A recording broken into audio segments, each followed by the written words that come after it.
I'll give you Going that. live. Pat down. You couldn't tell if I had no pants. You couldn't tell if my pants were on backwards.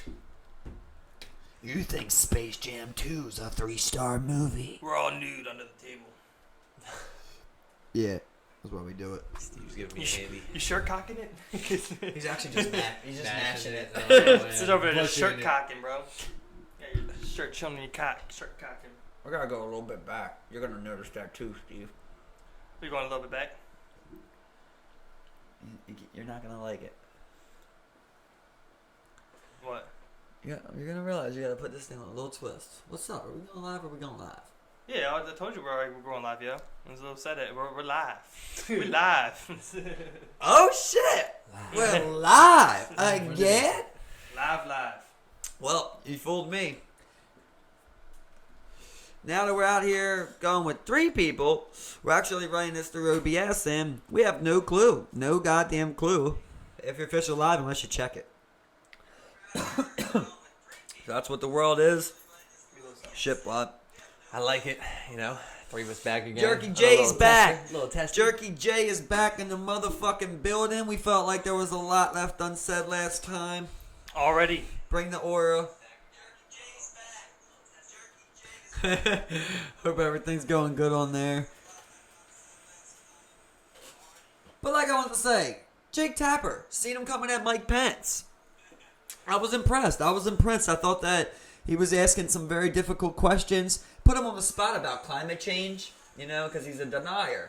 And he was just looking for ways out, way after way. Jake Tapper wouldn't let him. I got to give him, credit for that. There was a point where he mentioned that he's like, America has the cleanest water and the cleanest air in the world. He's like, no. He's like, no, there's no science showing that. You're just saying that right now. That's self-claim. Yeah, exactly. From the vice president, who also believes in electroshock therapy, if anyone knows that for sure. The guy believes that, you can turn people ungay by electrocuting them. Yep, heard that. So that's just very insane to think. I hear the thing is, boys, we're about to roll motherfucking smackwood and have another fire-ass podcast. I hope people are getting used to it out here. We're only getting better. We're only getting more unique. More and more people coming on. Great combos going. And it don't stop. Now we out here, yo. We're producing every day. Oh, not every day. We're trying to do it every day. Not every day, okay? Now, we still got some hooping to do. Daddy's got to hoop. Consistency. It's important, though. Yes, if you want to improve in anything. But let's go back into Mike Pence. Let's not leave that little bitch here. Okay, now anyone that doesn't believe in climate change and also doesn't believe in gays, we have a problem. You can believe in one or the other, and you can always make your argument. Once you get 2 strikes, you're like, oh man, it ain't looking good. Now think about this. People want Trump. You want him impeached? Well, that's who you got. You got a guy that believes in electroshock therapy will change what fucking gender you're interested in, bro. That's some crazy ass next level shit here. So, let's just think about best case scenario. You impeach Pence too. Well, then you pass that bitch down to Mitch and Paul, right? Yeah, you pass one it down. or the other. Yeah, you pass and then it if down. you could even get them. And you still would have another person to go to, Mitch or Paul. Well, I think Paul is out. I believe. I don't think Paul's Paul Ryan. retiring, I don't think ain't he? Paul Ryan. I think he's out completely right now. I'm not sure. Huh. But I know Mitch's bitch ass is still in there. His little corrupt fucking self, looking like a fucking turtle. This guy ugly as shit. Like, he's been showing his face around Congress for too fucking long. They really need to kick this dude out. Like, I don't even get it. But they do it. Like, he's majority speaker for the Republicans, right? Yeah, and the Democrats, they have more Democrats in the House now, so it goes through them. So it's not. I don't think it wouldn't go anywhere if it was to pass down through them, man. It would. They wouldn't let that shit pass. First of all, but yeah. What were we talking about anyway? You were talking about the shock therapy from Mike Pence's dumbass? Yeah, but I was just also talking about how people want to impeach Trump and how you really ain't got no way out of that. You're only going to get... Yeah, honestly, you guys don't want to believe it, but you're only getting worse. Yeah, I think I honestly would rather have Trump than Mike Pence. it's I time. never thought I'd say that about anyone, bro. But you don't want nobody that believes in shocking people. That's like people that believe in lobotomies. Right. Talking Yeah. about a scary time in It American really history. is, Got deep into it one day. Really is time to like move away from the impeach Trump, because first of all, it's not going to happen.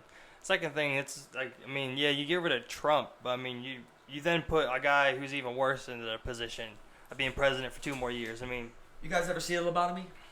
yeah, it's where they put the thing, they put the spike through your back of your eye. Right here. Yeah, Your like, eyelid. it's up there, Yeah. and they hit like some part of your frontal lobe. They bang it through till they hit the frontal lobe of your brain, and then they go 3 inches to the left and 3 inches to the right. I watched a big thing on this. People survived it, and there's people still alive to this day that as children got lobotomies. It was actually the first Adderall, basically, is kids that were just acted crazy. You started not diagnosing, but leaning towards ADHD. We started running down that road. Lobotomy was the first answer. Because basically it would take away their sense of feeling. You know, they would have no pulse behind things that they did. And the reason that this was a huge surgery. Yeah. This was one of the biggest surgeries of all time. Yeah, I heard lobotomies. The reason this was is because it was so easy. They would do it with anything. Most people did it with an ice pick. So you can buy an ice pick for $10. Scary. You put it right there. People were doing it at home once, bro. There was doctors that did thousands of these, 100 a day. People were getting banged out. What was the survival rate? You Getting know? there, they all survived. Wow. Well, aren't they- There might be a 1 out of 100 that didn't make it. Aren't They all they, survived. It's how they were afterwards. Aren't bro. they Brain dead. severely impaired? They're severely Brain impaired. dead. But there's also, if you look up like on YouTube, you can look up people that are functioning that have had lobotomies, and they're still functioning. Obviously, they're a little different, but they're still functioning. It's just they just damage that little front up there, and the brain's a miraculous thing. It'll keep fighting. Yeah, but I mean I believe that's also your frontal cortex lobe. I believe I don't know the brain layout that well, but I don't think that would have some people end up brain dead from damaging that part of the brain. Oh, and I'm sure So, I plenty mean, of people did. Yeah, but I mean like it's people saw it and were like, wow, it works. That walked me down a road of that I was seeing the other day with there was a gentleman, teen, maybe early 20s. He's been diagnosed with the worst, not diagnosed necessarily as in world renowned, but every doctor he's ever encountered said he has the worst tick for Tourette's of all time. He just has multiple ticks. He can't handle it forever. So there's a treatment that they're going on for people that have like Alzheimer's and stuff like that they were already doing, which is like they imprint a little chip into your brain in a certain spot that creates a volt. Right. Well, now they're trying that on people with OCD. Well, they already doing OCD. Now they're trying people with Tourette's, which is what he got. And he put it on, and he was saying he could notice some of the ticks going down, and he has to gradually increase his voltage over weeks' time. So he just keeps trying and trying and trying. So you find that sweet zone. Hopefully. Right. Hopefully. If you have one. What if you get up there high, man? Too It's still much. not coming, and you're like, I got this thing in my brain. I'm going for it. Bing, bing, bing, you know what I mean? Like, that's how I would be. You put something in my Yeah. brain, I'm like, fuck it. I already put it in my brain. I'm going for it. Yeah, exactly. I mean, so if you needed something, you're gonna let him implant something in your brain. Never. I Never? died. Like technology wise. I mean, like Jeff, what about you? Like technology wise, you're gonna Like a chip? implant something in your No, not something. your brain? No, I don't think so. The only way that I was going to say this, I feel like it's not necessary. They can do it without having to do that. You would think so, right? Yeah. But let's just say necessarily that the only way I could see it being possible would be like, say like they say something can be done to properly heal you. You know what I Right, mean? right. To properly get it done. Shit, I'm not here turning shit on. And maybe you say, oh, I don't want to get it done. I'll turn my ring tone down here. But then let's say you got children, and your children go, come on, Dad. Please just try. You know what I mean? Like, it could be the same thing with cancer. You could go, I ain't doing the fucking chemotherapy, fuck that. I'd rather just die. Right. But your kids go, you got your little, you got a 7, 8-year-old daughter, dog. She's crying at your fucking feet, you know, going, please, Daddy, try. Fuck. I can take you there. I'll take Yeah, definitely. I mean, Walk it through Take it. people Walk at. it through it. That's where I take people at. I mean, for me personally, it's like, especially if the kid's there and they're like, look, I want to do this, Dad. Like, I need you to believe. It's like, might take that shot. Just to throw it out there, chemotherapy, 97% fail rate. 97% fail rate. Just so everyone knows, chemotherapy, 97% fail rate. And even on the up to 3%, all it does is destroy other things in your body. Chemo is not the way to go. I'm sorry, people. I'm sorry for everyone that ever got it. Anyone that I ever seen that got it, all they did was deteriorate slower. That's all it is. It's just other things in your body die. The cancer don't kill you, but liver failure does. Kidney failure does. I've seen the worst of the worst. A lot of times I want to put names out there, but you can't on this. But I've seen Let him out. I've seen from personal experience of like shit coming out of people's mouths Shit, yeah. So from dealing with chemotherapy. like little shit. We're talking little Literally shit. Yeah. someone shitting. That's constipation, right? The constipation where it's like they get so backed up. And I also believe that your intestines are eating a lot of radiation. So I don't know how far it goes. Yeah, I think you just constipate severely, and you get to the point where it's like if you Does that go with constipation? yes. So Okay. which leads me to something where it's like where my grandma had a case of that with that severe constipation, and it was literally throwing up shit. Sorry, Grandma. Yeah, you literally throw up shit. I mean, like that's like that's a severe side effect of that chemotherapy shit. Is it really 97% though? Is that really the fail rate? From what I've read, 97% is the 97% is. I don't know. That's wild. That's how it sounds. I mean, like, what would they classify that as far as like the cancer coming back, or ultimate I believe it death means- or death later down the For a road? minute. I For a minute. First of all, you know how these studies go. You know how these studies go, right? Yeah. All I can do is tell you what I read. Right. That's all I can do. Of course, anybody. Man, we're really lacking a Jamie. Of course, anybody can go through some Like- sketch shit, though. You know what I mean? You could say anything. It could be didn't get cured. 97% didn't get cured. so- Now it looks a little funny. I don't know for sure. If though. you didn't read that statistic, what would you put the numbers at? Everyone I ever seen that did chemotherapy died From the cancer? Or from chemotherapy, man. That's the thing. It kills everything. Your yeah, body no, I cannot- get that, yeah. That is not an answer. I don't care what people say, bro. There's no way that shooting radiation into the body is the best answer for anything. Oh no. You can't tell me a single disease. You can't tell me exactly, bro. Exactly, right? Because I get you on chemo. Then your liver's failed. Oh, you need a liver? Oh, you need a kidney? What you need? What you Yeah. need? Get that insurance and I got you, baby. Yep. It's a rigged ass system, man. It's a Crazy. rigged. Especially if you got that insurance, you got that Blue Cross, Blue Shield, work plan. But most of the times, what happens is, you eventually can't work, so you fall off that work plan. Then once you're off the work plan, you can't even afford your own health insurance. Yep. It's like it's a never-ending cycle of death. Working just to barely stay alive. Yeah, exactly. So, I mean, you think they're putting money into research and development to actually cure cancer? Or do you think Show me a person that does. show me a person that does put money into research? Show me a person that believes they do. I think they have some new shit with immunotherapies. I don't know I'm about saying, that. go What is ask the 100 radiation? people on the street How many people? if they believe the government knows the cure to cancer or is working on the cure to Yeah, cancer. yeah. See how many of them tell you they ain't working on it or they know They it. know. That's what I'm saying. See how many of them tell People are you. going to say they know. So you think that's like a part of like a common knowledge, so like it's factual, or like What are you saying? like are you saying because like a lot of people say that like it must be therefore true, or like Do you think I'm that That kind of there's guy? Do you something- think yeah. I'm that Well, like, kind of idiot but- that just goes, a bunch of people are saying that? Well, it's so just a that question. It's just a question. must be you know? true. It's just a You question. need to ask that You type caught- of question. you Of course I caught don't somebody. think that. Of course I don't think that. All I'm saying is You know? everyone believes that. Everyone has a common knowledge that cancer's been fucking us up for a while. Cancer wasn't fucking us up 200 years ago. Cancer's made no improvements. It hasn't. You can say these little improvements like, oh, we got better medicines or better pills. All that is us funding our own medications to live an extra couple months. That's not problem solving.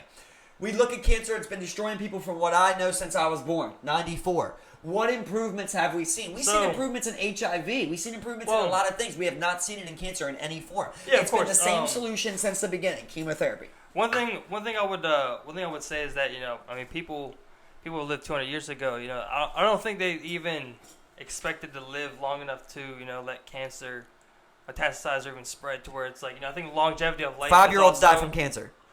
Yeah, but I think 5-year-olds. Yeah, of course. But they had those cases back then.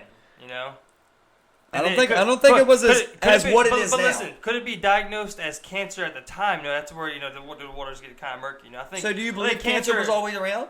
I think cancer has always been prevalent in some sort of form. It's Just just changed. it's in animals all over. People would develop cancer. Where there's a mutant in us now, but of course times have changed and have caused us to move towards these processed diets, which have then increased these types of cancers tenfold. Pollution there have increased these types of cancers from metastasizing, but also longevity of life to where we're seeing humans live longer than they have ever lived before. So of course I think I'm just saying, this is just what I think, that these cancers are going to become more prevalent because you have a longer lifespan. You also have more eyes looking at cancer. I mean, this is my takes on it. But of course, yeah, there's definitely been increases in cancer, but there's, like I said, what I was alluding to was the immunotherapies earlier, which is the types of, where they're creating cells to try and, attack and, pretty much destroy cancer cells. Immunotherapy. I mean, maybe I'm mistaking that, but... We learn how to manipulate stem cells. Yeah, and and of course, we're going into genetics now. Great. Too. Let me ask you this. Do you think that every animal in the wild that gets... Well, technically, they're not classified as cancer. They're classified as tumors is what they get, right? That's usually what they get. They get a tumor inside of them. I guess you could say cancer. Fuck it. Yeah, we ain't gonna beat around the bush if they're here. able, Do you think every animal in the wild that gets cancer dies? No, of course not. Because So what do they do? I mean, there's different severities of cancer. It's like Different animal composition. I mean, from what I understand, you can have kind of a stage with cancer going, and it could never, metastasize and go to that stage 2 or 3 or whatever. Okay, see, that's not. I don't believe that. From what I know, that's not true. From what I know is from my experience is that you can have any type of tumor or something like that, and then first thing they do is run a test to see if it's cancerous. That's why I was separating the two. But it has to spread, You can have a tumor and it's not cancerous. Right. Yeah. You know what I mean? So, I think once they figure that out, then it's all about what stage you're in.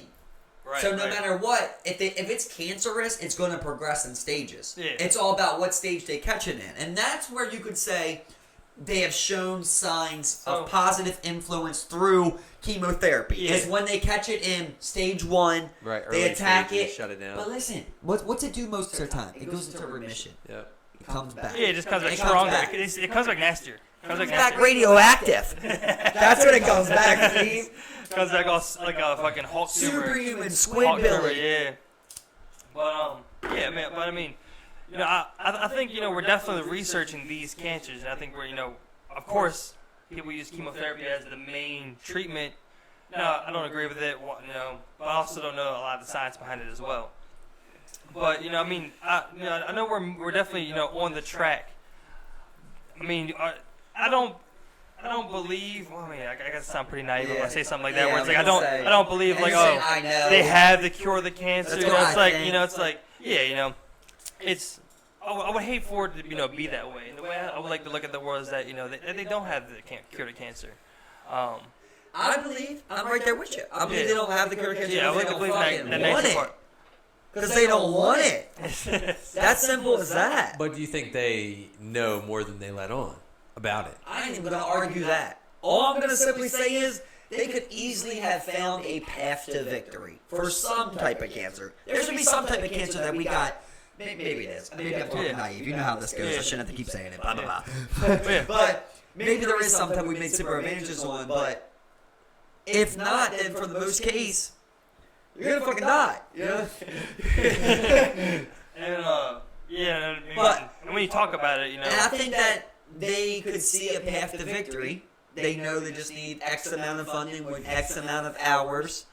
But they go, that's not where we're putting it. You know what I mean? And I think that's done on purpose. I'm not saying that there's a cure that they're saying, we figured it out, it's back here. I'm saying they could figure it out. I do believe think that. also a huge factor in that would be in population control as far as making money off of them and them dying even earlier because of I'm at chemotherapy. that point, though. I've said it before. I'm at that Another point factor in we human have. history, and we're only getting better. But I'm at that point in human history where you probably can't tell me something that I don't believe we could achieve.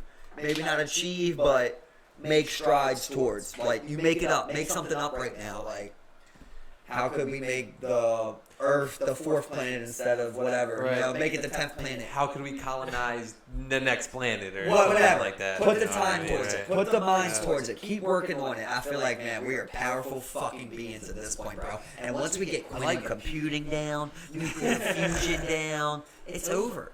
Quantum, right? Yeah, quantum. Yeah, but it's just one of those things. It's like Q people out. say it, yeah. It's just say it. It's like off the tongue. I think we can attempt anything, man. I think we can figure it out. Like, any problem. Say tomorrow there's any problem that the whole world's facing and the whole world comes together. How long does it take for us to figure it out?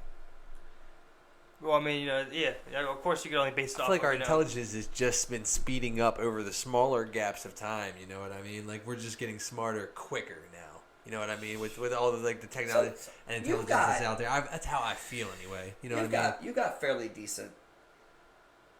Sorry, O'Connors. You've got fairly decent, smart parents. I would say. Like from what I see, I think that Jeff has smart parents, right? Do you think that you're smarter than your parents? I'm not gonna say that I'm smarter than them. I mean, what is smarter than them? Knowing more things? Well, I mean, on that note, or knowing. You tell me. What do you think? I mean, I guess.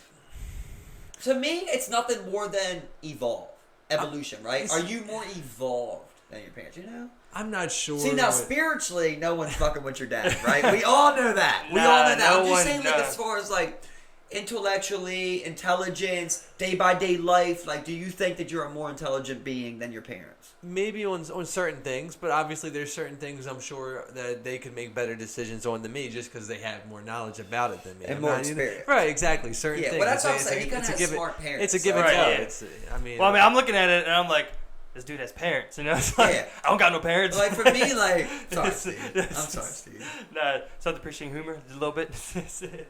Everyone's like, he's like... For me, like, I think about... I'm sorry, Mom, you know? But I think that I passed my mom's intelligence when I was very young. Okay. You know? And that's what made it very difficult, probably, for us to get along. Right. And that's not her fault, you know? She worked hard and everything like that. But as far as, like, she dropped out in 9th grade... Their knowledge compared to our knowledge, I just think our generation really surpassed them. We doubled them up almost. Yeah, you know, exactly. Like, right. So when I look at it like that, like, I think I was smarter than my mom in 8th grade.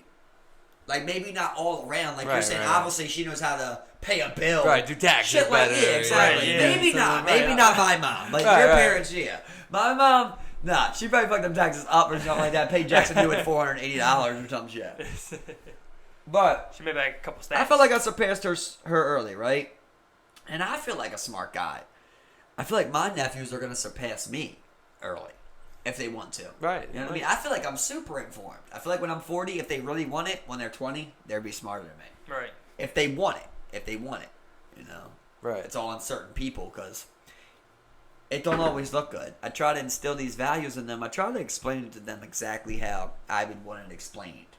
But sometimes you just gotta learn the hard way, man. That is so true. Yeah, you kind of have to go through it on your own, feel out, feel the waters, test the waters yourself, get a couple waves in the face, swallow, inhale a bunch of water, and then you eventually get good at swimming. I mean, I try to explain little things to them, though, that, like, no one really explains to you, you know? I like to go next level, though. I love it. You know me. I love it. I like to go next level. What's one of those little things? I'm going there. So, like, the other day when I was talking to him, well, there was a couple things basically, but the one that I was talking about is there was a situation where my little nephew, he was gonna get beat up basically by this kid over by St. Helena over there by like the McDonald's and shit. Right. And they were gonna beat him up, So my older nephew Lou, stepped up. I like it. Yeah, he stepped up. He said he'll fight the guy, but he didn't do nothing. It was a one-on-one fight, but the guy had like 3 older friends, that are older than them. Right. And he said he was just scared to, throw hands back. He was just worried that basically if I do something, I'm gonna get banged. So he just kind of curled up. The guy hit him a bunch of times, and they ended up leaving him. But that's what it was. He didn't fight back. And I was just explaining to him. I said, you're going to have to get over that right now, Lou. You're going to have to get over that one right now because you're going to be 50 years old. You're still going to think about that. Nothing wrong with it. Nothing wrong with it. We all do, right? You still remember that time you got bitched 10 years ago. I know we just talked about this the other day, how you remember you remember the time that someone did something like that to you and it'll eat you alive. You cannot live in that agony, right? You think about it in your room when you're younger and you shadow box. You're like, if I see that bitch again, I'm going to be like, you better not even, if he ever comes in my face again, I'll dress that motherfucker. Yeah. I should have been like, bitch. Right. Yeah, you always say but shit I like that. didn't. You know what I mean? You didn't. I was just trying to explain to him, like, you got to learn from that. See this bitch? Yeah, you gotta. He's out of the plug. You know what I mean? So there's little things that, like, nobody will ever tell you that, that's going to live with you forever. I tell them the same thing about girls. I'm like, that chance that you didn't say something to that girl, you're thinking about it when you're 30, bro. Yeah, should have took those. You're thinking exactly. You're thinking about that girl in 9th grade that you looked at every day and didn't say nothing to, and she could be a crack whore for all you know right now. But you still live in that moment. But you're like at the you same live time, in that right? moment. When You know, you're like at that things could time. have been different. I wanted to do that, and I didn't do that, and it'll always live with Yeah. you. It never goes away. No matter. I think that you could go. You're fuck 1,000 girls. You could be married 10 times. That'll never go away. You're still gonna think about that time you didn't approach that girl in 9th grade. That time you And pussy that's out. the harsh truth that Uncle Mike had to Well, give I to the boys. mean, the times you pussy out, the times that can stand out rather than the good times that where you actually took that shot. In comparison, rather than the fights you won, it's the losses that stick with you. Yeah, I think so. But it's more than a loss, right? Because if you fight somebody you lose, that's like, hey, I fought him. Maybe. Right. Well, I lost in like a general But sense when you of curl anything, up, in that situation, he curled up. He didn't throw hands back. It's just Well, just one like- of always ones that's gonna eat it. Just like I've if you been don't through the same talk thing. to a girl, you curl up, just like talking to her. You're just done, and you never holler at her. Yeah, but Yeah. it's a different thing when you're getting stomped out. Oh yeah. That's a different type of pride thing for a man. Yeah. Well, I mean, me getting banked versus me getting I knocked actually out wanted to by bring that somebody. up to you before when you said that, like in the previous pod. What's up? Oh, like how I said that? Yeah, previous Said it, pod. yeah, Like it. previous pod. Shout out. Peace. Check it out. In the previous pod, I think it was episode 2, maybe episode 3. You Check were 'em out, bringing check up 'em that out. we skimmed through it, but you said you had been jumped 6 times, Steve. I am so in my life, I think in my lifetime, yeah, roughly 6 times. Which How many times sucks? you been jumped, John? Which sucks? Like we're not talking about little kids jumping. No, right? I'm talking We're like talking in about high grown school. people. Well, in high school, Okay. the neighborhood that my high school was in, it was like I that got you. area. It I was got never you. 'Cause in it don't- high school. Because I got jumped a bunch of times in elementary. Right. Don't even count. They can't It was a even lot hurt when I you. was traveling. They can't even hurt you enough to count. No, exactly. Successfully jumped once, but attempted to be jumped multiple That was times. the you know what I liquor mean? store one? Yeah, the I liquor store always one. remember Right, that, yeah, but exactly, yeah. But I mean, of course, it's been attempted multiple times. You know what I mean? But just me being How many like paying attention, being elusive, How being many able times to you guys escape been from those robbed? situations. How many times you get robbed? I don't know. Couple times, right? a couple Couple Yeah, times definitely comes to been mind, a right? couple. I've been robbed a few times, and there's some that stick with me, But I always go to my rob story, There's one good rob story. It's like the first time that like somebody really robbed me.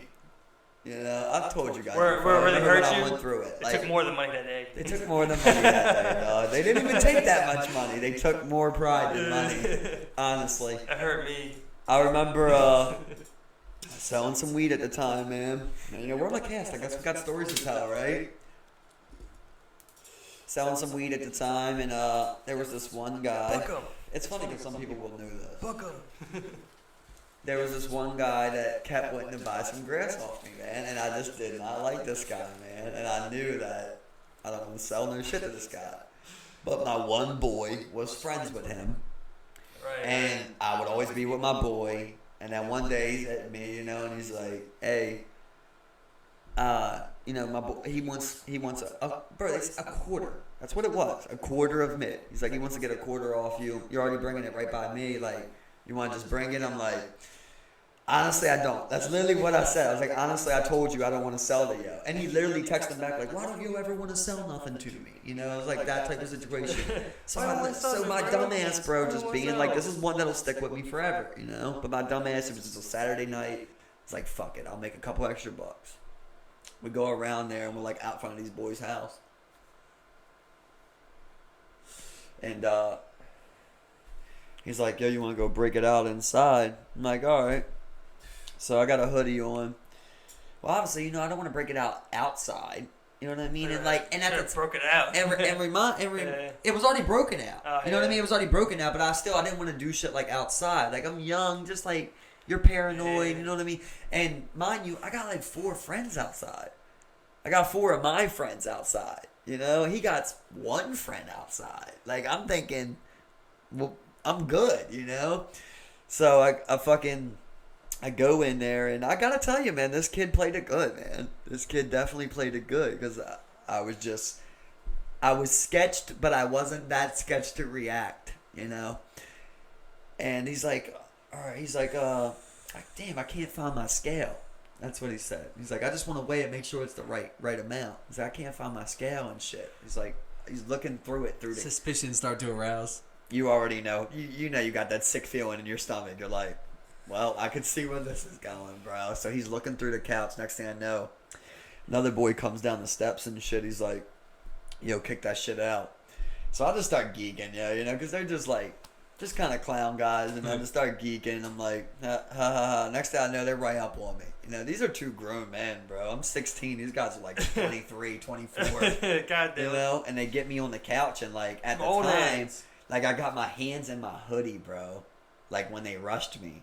So I didn't even really get like my hands out or nothing like that. You know what I mean? So like as they're rushing me, like the only thing I could think, like, because I forgot, like right before that, they're like, yo, go back here. We're going to square up. Like, in the back of this corner. They're like, he's like, this guy told me, I don't want to fuck my house up. Let's go in the back of this corner and square up. So when he said that, like, I'm looking at him and I'm looking at this boy, like, I'm processing shit. You know what I mean? Like, what? What do you... Well, right now, like, they got me cornered. They're almost 10 years older than me. They're both bigger than me. And I'm like, it's nerve to say that though. And mind you, I only got a quarter on me of mid, bro. $25. So it's like the whole time I'm like, are you guys serious? Like I couldn't even process they were serious. So I'm just trying to process information in my head of like best way out, best way out, best way out. And they can tell I'm processing shit in my head. So the boy just charges at me, and the only thing I could think to do, bro, was to kick this guy's flat screen. It was like a big ass 50-inch flat screen on the wall, so I just fucking rocked it. Like as they came at me, but I had my hands in my hoodie like this. I got his flat screen on the ground now, and he's like coming on top of me, and he's on top of me, and he's like a big boy, dog. He's sitting on there, and I'm trying to rattle out. You know what I mean? Next thing I know, the other boy comes over, starts working my body. Like he could have hit me in the face, but he didn't. It was weird. Like my face, like I got no protection. I'm just like this with a fat boy on me. He just hitting your body. And the other boy just comes up and starts working my body, dog. He's really like rocking that shit down. 3 or 4 shots. I'm like, thanks for not face shotting me. That's thank you, worst robbers ever. You know? But so I was just like taking the shots, and he's like, where's it at? Where's it at? The whole time I'm just like taking the shots. He goes in my hoodie and grabs the quarter and like pulls it out and shit. And then like as he's backing up, I just get a little bit of room. I jet right out front.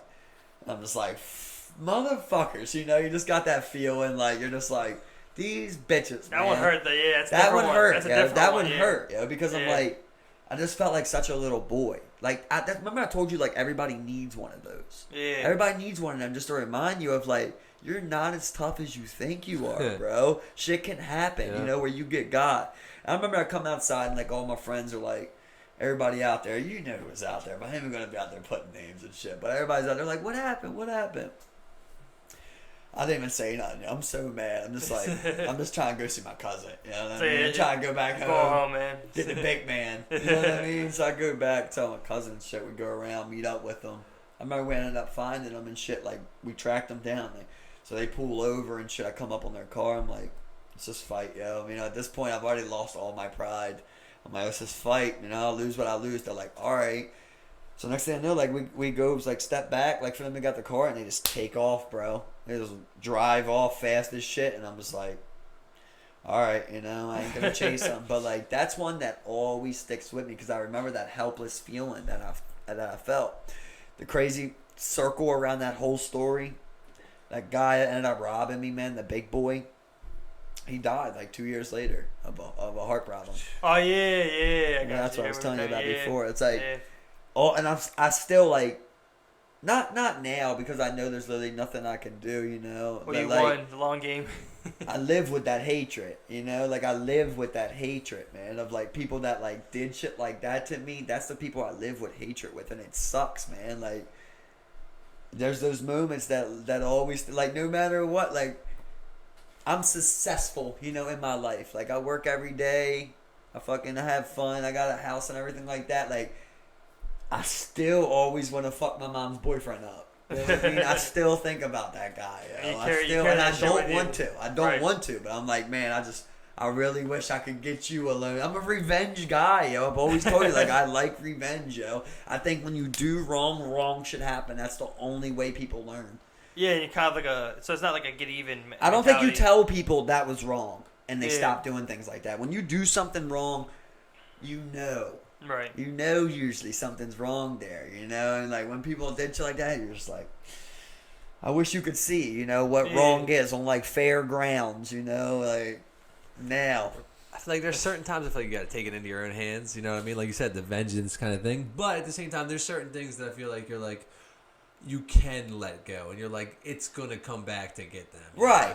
It's gonna come the little back. ones, like, right? But like yeah, obviously the ones like I'm saying, like, right. it's those ones where like things somebody you really can't let hurt that. your You can't let that pride. go. Yeah. No, I only lost $25 Right. that night, but I still think about that. Like you would pride-wise. separate the boyfriend from the dude who robbed you.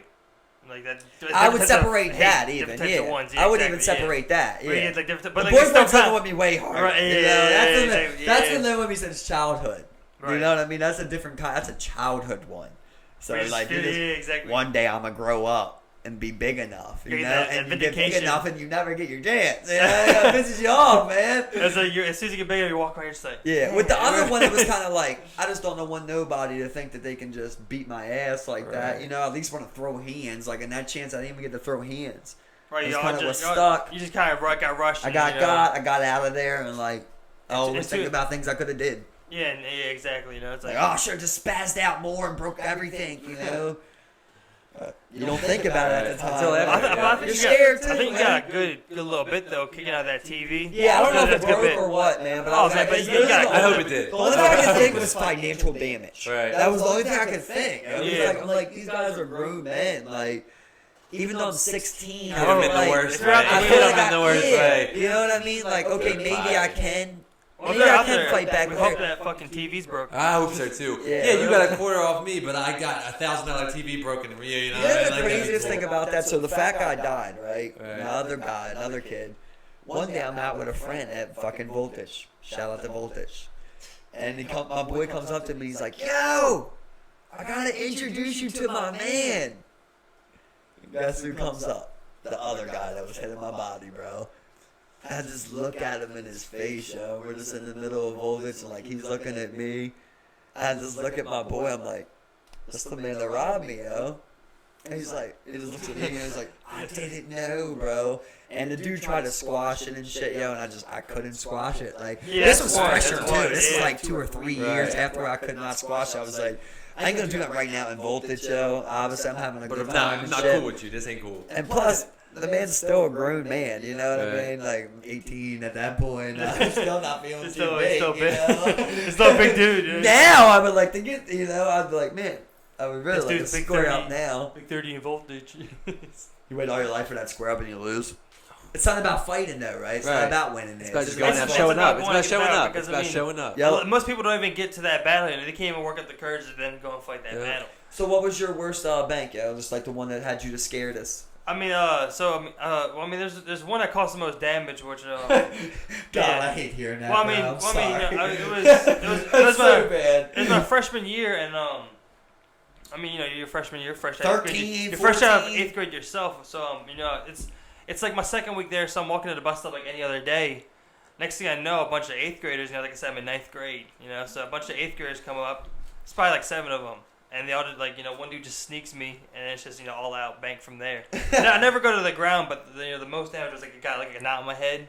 I got like a knot in my head, and then the cool thing about that, you know, this is why I believe like the greater cool thing good. about it. Yeah, I like it. so you know, next thing I know, you know, they're done banking. I didn't go down anywhere, and they're just like one dude, you know, the crossing the guard's like, "Oh, are you okay?"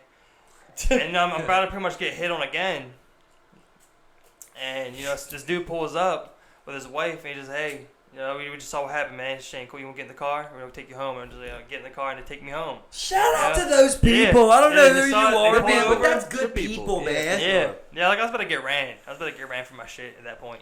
So you were just at that point, you're just in total fear mode. Yeah, ain't you? yeah, You're just yeah. like, what the fuck is Well, going you know, on? 2 weeks in high school, I was, I didn't know anybody by myself. You know, actually, I had just left with someone who I just started, you know, who I just met. We had just split up, and the next thing I know, boom, you know, just get banked real quick.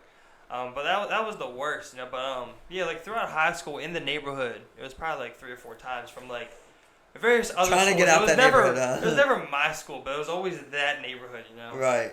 Like I used to do robotics in 8th grade, so I mean, you know, Prime target. yeah. So I mean, like we also left. But listen, that's the thing. Like I would leave at like 8, you know, and walk to the bus stop. You know, I mean, there's what's that, Douglas Homes right there? Yeah. Yeah, the surrounding Something like Johns that, Hopkins yeah. areas, you know, it's not the best. So, you know, I'd always try and walk up to the hospital. Sometimes you get got, just get got, you know. You learn. Yeah, you know what I mean? I mean, the one time I just got a hoodie stolen. I didn't even get hit. It was like, You guys ever use the phone technique? what's the phone technique? I'm on the phone, bro. Oh yeah, all the time. Hey, yeah, I'm 5 minutes away. I'm about to be there. I'm about to be there. Yeah, right around the corner. Yeah, exactly. Yeah, I'm good. Yeah, I'll be there. Yo. Yeah, I mean, you got. I'm on my way. I'm at the door. I'm right here. I'm right here. You're in the middle of nowhere. You know what I mean? Yeah, exactly. I did it all the time. You're Like not the knocking heights. either. I'm telling you, the heights got worse when they knocked down one side. Because it was always weird, like, being that person that didn't walk on the side of the heights. And it was deserted. Like, why are you walking over there, bro? It was deserted for like 3 blocks, too. It was just all grass. So, like, I thankfully, all the times that I walked through there, like, coming home from, like, Joseph Lee and Eastwood and shit, I never got banked one time coming through the heights. Through the most dangerous part that you can possibly find, I never got banked. It's literally other spots that you don't think you would get banked. But 2 times some people tried me there, I just ran. I literally got outie, and my house not that far. I lived right there. So if I just get to that hill, I knew, like, I'll make it to my house. It's happened most of the time leaving your house, you know what I mean, on the way home. Too. Oh, I remember you told me. On the late night Yeah, tip. you Yeah, told me that. definitely Yeah, it's happened. But of course, we're just fast. We have that natural instinct to look over your shoulder. Yeah, you definitely learn. Yeah, you know what I mean? And we just dip when we have to. That's how That's how that goes. That's why I always hated coming up your curb because I would have to bop through down heights for a bit, Yeah. just to try and get out. Well, you had the easy way. I had an easier way, yeah. Yeah. It was still sketch at times, Oh, yeah, Well, I see somebody, I would leave Greektown at like 4 o'clock in the morning, bro. You know what I mean? Yeah. You're like, fuck. Please, God. Our teenage years, we were definitely Get me putting home, ourselves out God. there in situations. Oh, yeah, it's just like, sometimes walking home furred. Oh yeah, of course, all the time. It's like, I've always been a guy, though. I said it, like, no matter how drunk, of course, if you black out, you Right, black it's different. out. yeah. But, like, usually, no matter how drunk I get, I can always be like, critical situation, Yeah, motherfucker. yeah. Critical Yeah. situation. Yeah. You know what I mean? You got that flashing, like, Iron Man going on in your head. Right. And you're like, You'll get sober real quick. You get dangerous. For 5 minutes. Oh yeah, Shit. yeah. yeah, you're like processing the best route, what you should do, phone technique, no phone technique. Should I just run? Should I just run now before anyone's even coming? Right. You ever Nobody has to run, gotten, gotten like an adrenaline shot that made you sober? You ever gotten one of those? Oh where yeah, it's like- plenty. Sober. I feel like every I've time. witnessed plenty too. Yeah, I've witnessed lots definitely. of them. I feel like pretty much any time I ever fought drunk, I pretty much think- sobered up I pretty can think of good. plenty of times, I think one of the most infamous ones is Tucker's. No, repulse it. He just knocked out Ferd on the bench. And we was, yeah, It was just that like, was horrible. It just blew We out all his just address. came to life out of nowhere. Yeah, just like We were address. dead that day too. It was like, take a break. How old are all of you? No, 16, And then as 17. soon as you take a break, cops pull up, bro.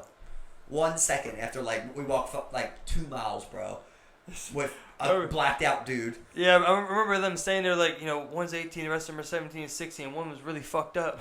Just remember them saying that to his partners? And he's like, y'all just gotta get out of here. He's like, just You gotta get out of here. You gotta He get just the fuck left out us. of here. You gotta get I out love of here. it.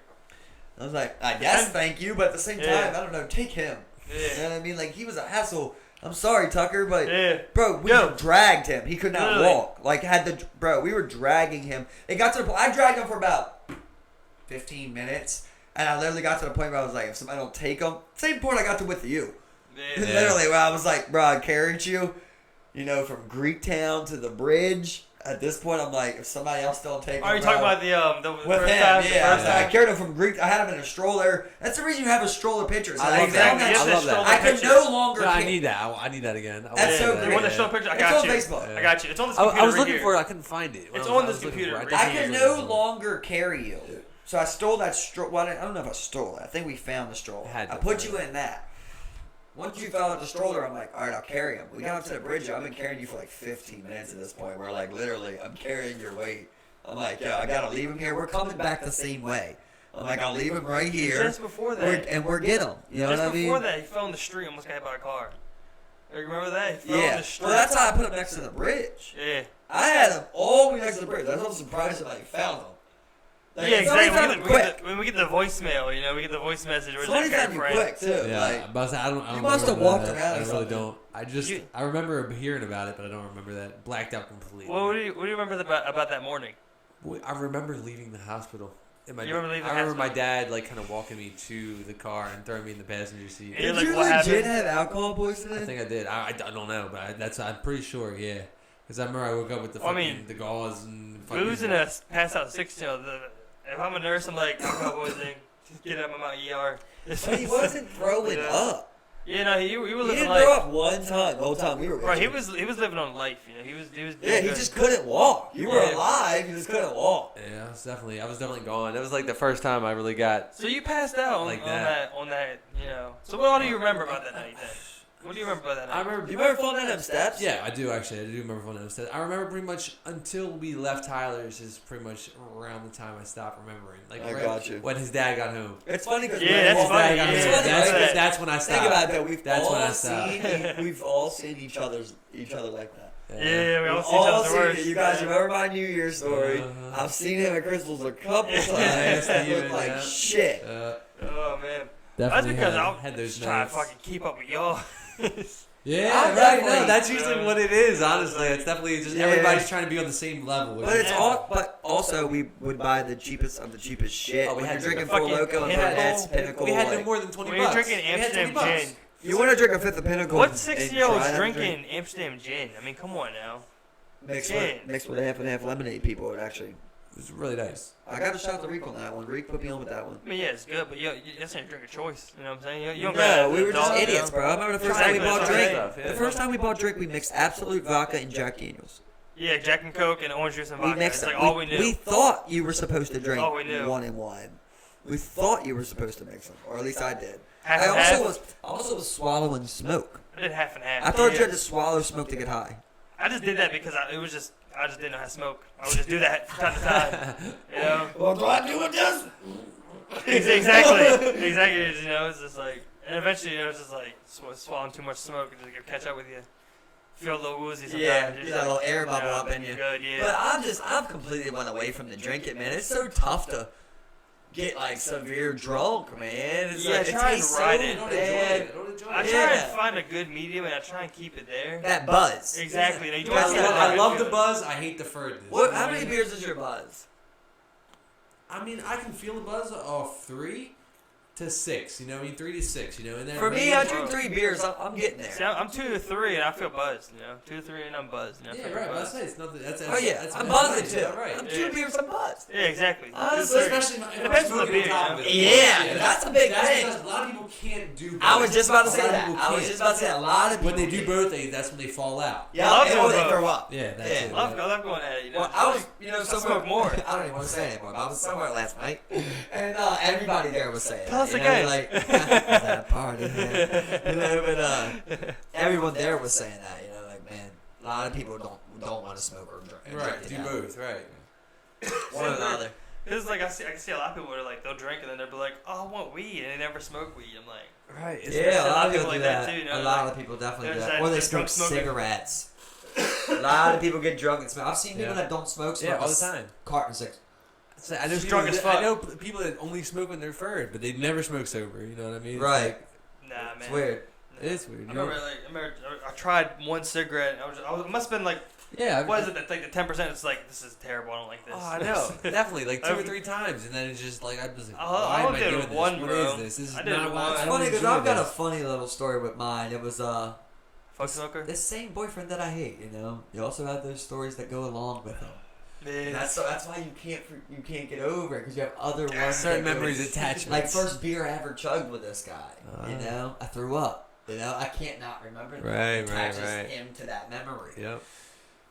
But he was a cigarette smoker, and for some reason, man, I just stole a cigarette, I smoked it in the bathroom, and acted like I was taking a shower, smoked it back, and then next thing I know, like I stole another one, I stole another one, I stole another one. All the beers. Yeah. No, 6. Cigs. I got Six. you. Yeah, I got So I'm like 7 days in, bro. I've smoked like a cigarette a day, 2 in a couple days. And I realized, I start thinking to myself, because I'm an intelligent being that has a cutoff switch, you know? And it comes in and I'm like, are you addicted to cigs? Should At I- first it was just Should I cool. stop? You know what I mean? It was a blessing in disguise. Yeah. That like 7th day, went and got a retainer. Tried to smoke a cig. Tasted horrible, like metal. Yeah, Oh, yeah, metal. that's nasty. Yeah. Turned you off completely. Never again, bro. Never. I've never smoked a cig since And that day. when people get that cigarette habit, you know, even after they quit, if they're around a cigarette, they usually get that, It you know, hurts. that urge to be like, Yeah. I want that, you know. Well, here's the thing, always though, there. right? Because we can't talk shit, though, right?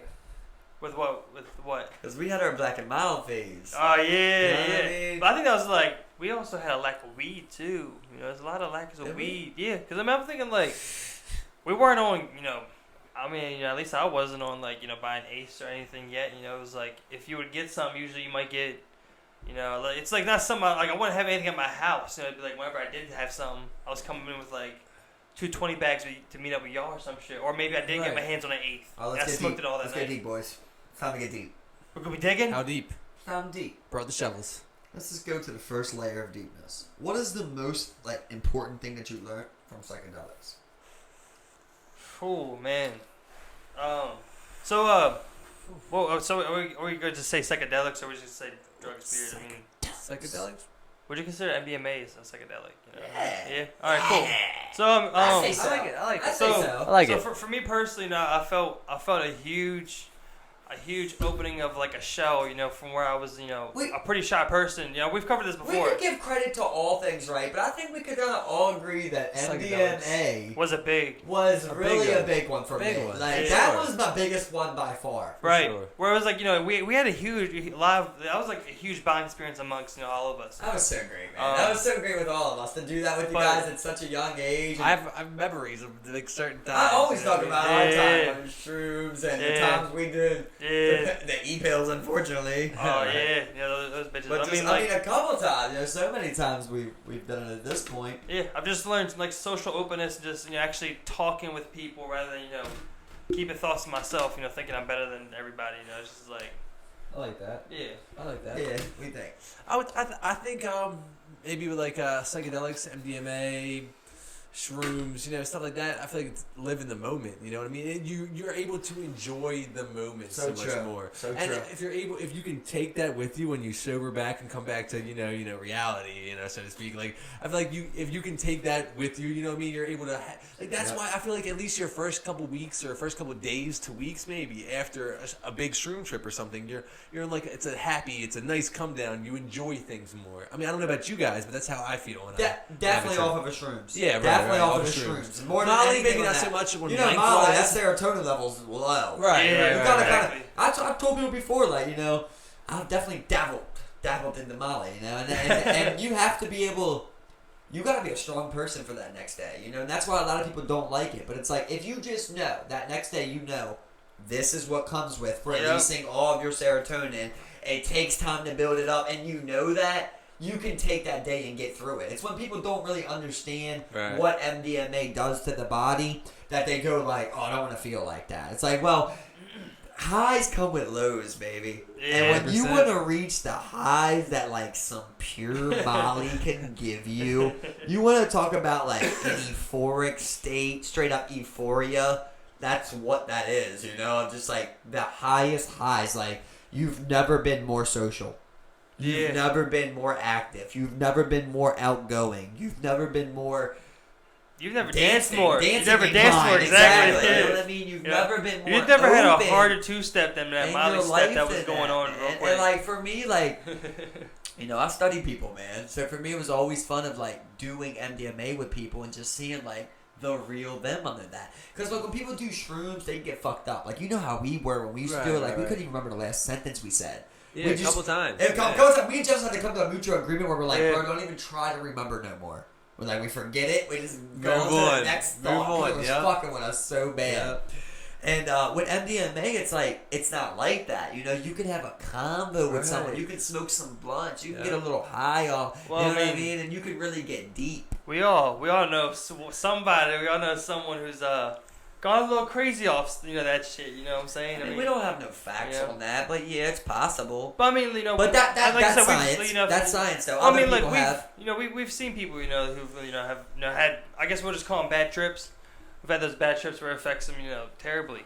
And I would even go as far as to say, it causes like long-term things that could even, So it's not for everybody. I guess is what I'm alluding to. Not everybody's gonna be able to take, that MDMA and still feel that same openness, and some people might even take it and experience closure. And listen, that's where it's like you got something to deal with, buddy. That's all true. That's all true. And I don't. You got something to deal with. I don't mean to go around tooting my own horn for a living now, but I feel like toot it away. You could be that person, right? But if you did some MDMA with me, like I'm your guy, buddy. I'm your guy, bro. We're gonna get to the bottom of some things tonight, dog. I enjoy those holes, bro. I look for a hole like that. I love a broken human. Do you think some people... I love it. Do you think it could be negative for some people? MDMA? Yeah. Well, any psychedelic, any drug. Do I have to go down anything can be bad for anyone, that 1 of 100 line again? Or can I just tell you really? Well, really, yeah. I don't... Yeah, of course, I don't want the 1 out of 100 line. I don't think that MDMA can be bad for anyone. But I also don't think that it can help everyone. Right? Because some people are some people. Yeah, yeah. You're also not going to dabble down that road again because, like, when, even like Joe says, when you take those psychedelics, even weed, it makes you really self-reflect. Like, you self-reflect on yourself a lot, and people don't like that. People don't like to sit there, Remember that one time we were sitting in the field and, like, me and Nebby were just going down that hole, and I was like, what's the point of even opening up a door when there's another door to open? And like Nebby just like, I remember Nebby flipped out. He's like, don't go there, Mike. Don't go there. He's like, I've been there. That ain't the place you want to go. Like you almost died. you can get really deep into thoughts on that, and I think that it can do a lot of wonders for a lot of people, especially when you got someone like I said, I'm not trying to be that guy, but like me, that's like, I want to know that stuff about you. Right, exactly. Like, oh, that's how you feel on this trip. Let's do it. Yeah, I was running out of rave or something. I'm trying to have fun, and then you're like, oh, I was 6. I don't. That's not the time. That's a 2-day rave, a 2-day camping rave, or something like that. At that point, when I was 6. At that point, I'll leave you. I'm sorry. We're talking about that at 3 a.m. You know what I mean? When I'm smoking some blunts and I'm chilled out. But yeah, for the most part, like when I do some shrooms and shit, like I like to just lay in that open field and just like talk, man. Like.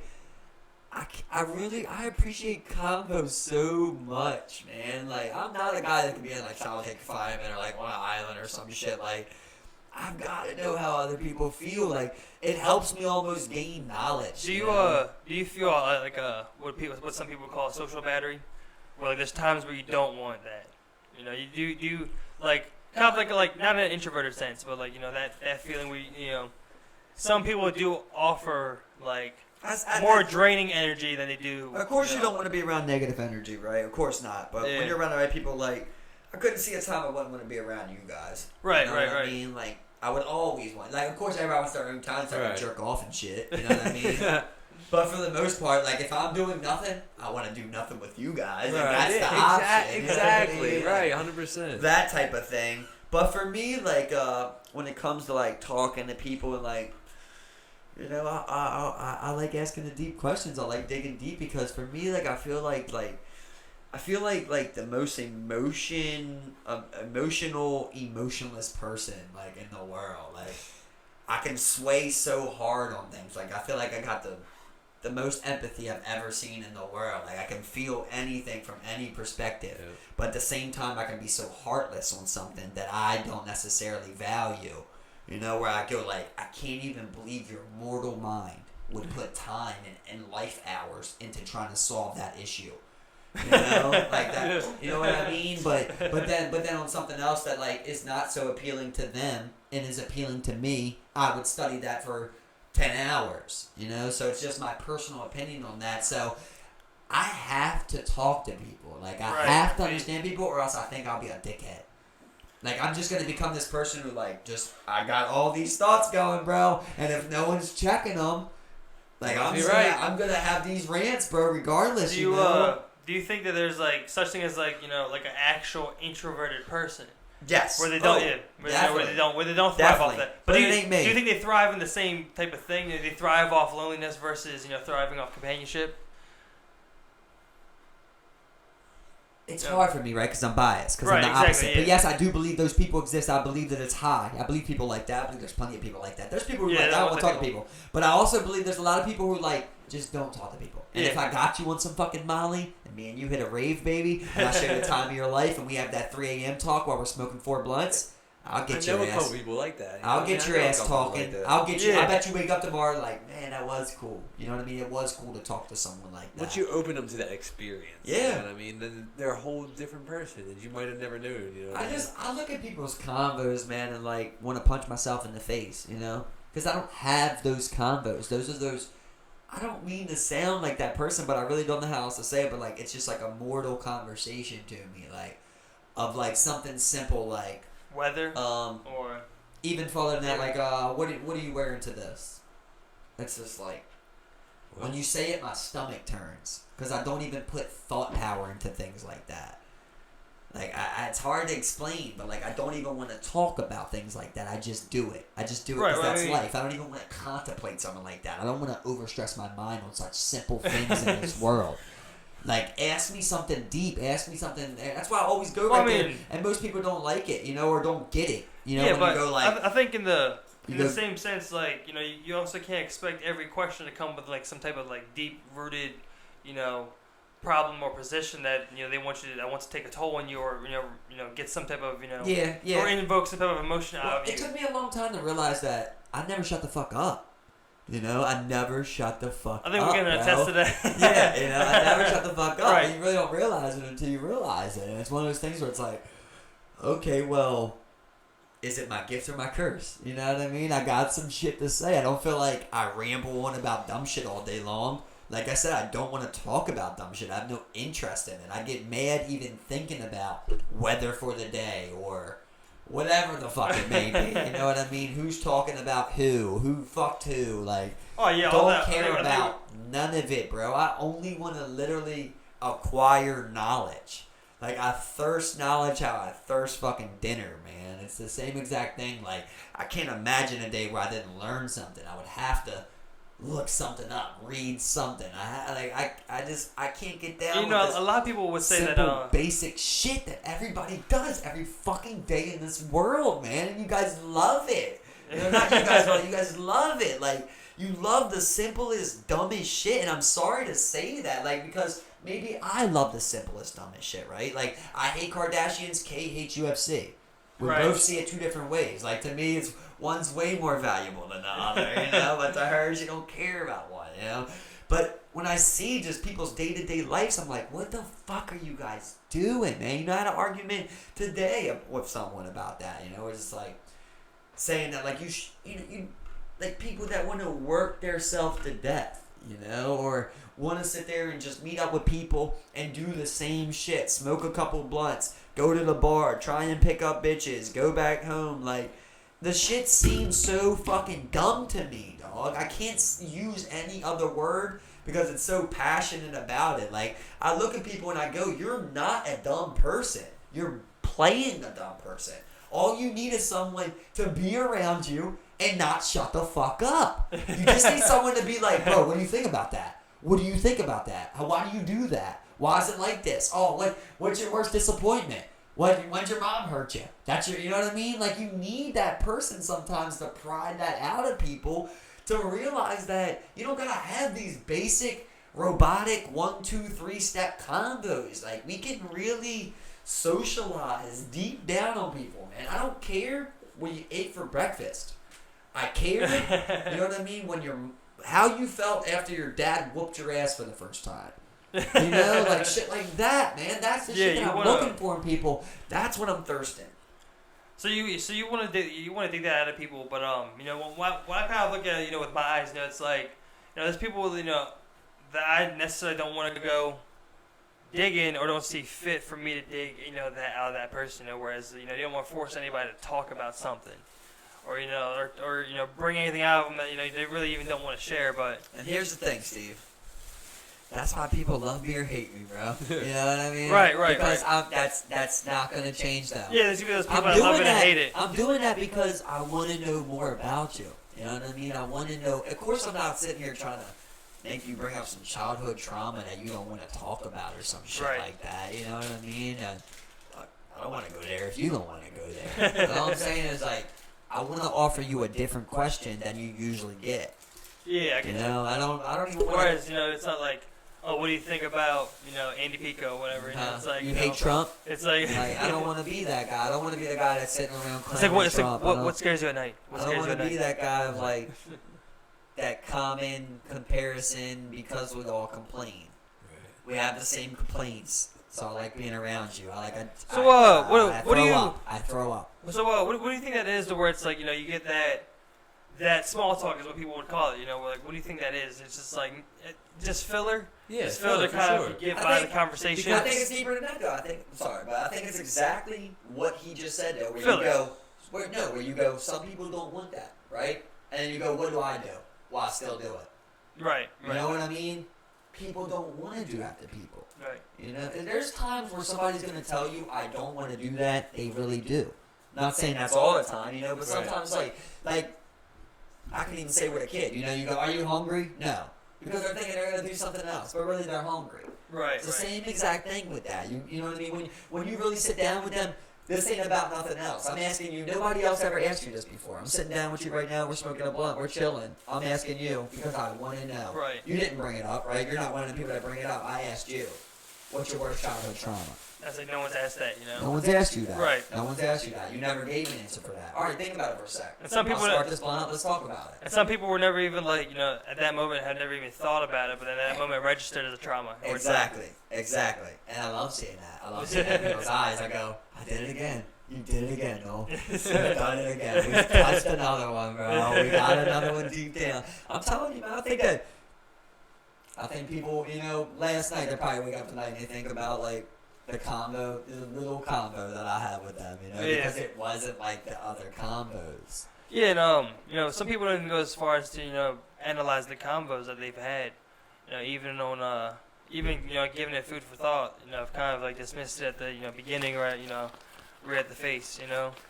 People would dismiss it kind of, they don't even let it, you know, breach that barrier of like the wall that they got built up, you know. It doesn't even, you know, resonate in their mind. It's like, nope, yeah, for sure. Been asked that before.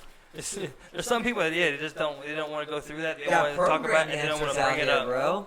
Some people have programmed answers. Yeah, just to get by, just so they can avoid that awkward. Oh, you still going to school? Programmed answer. You know what I mean? Oh, how's work? Programmed answer. Not my style, baby. Where you living Not at my now? Style. You kind of make that into like a bit, yo. Programmed answer. Yeah, I got a nice little bit going on, you know.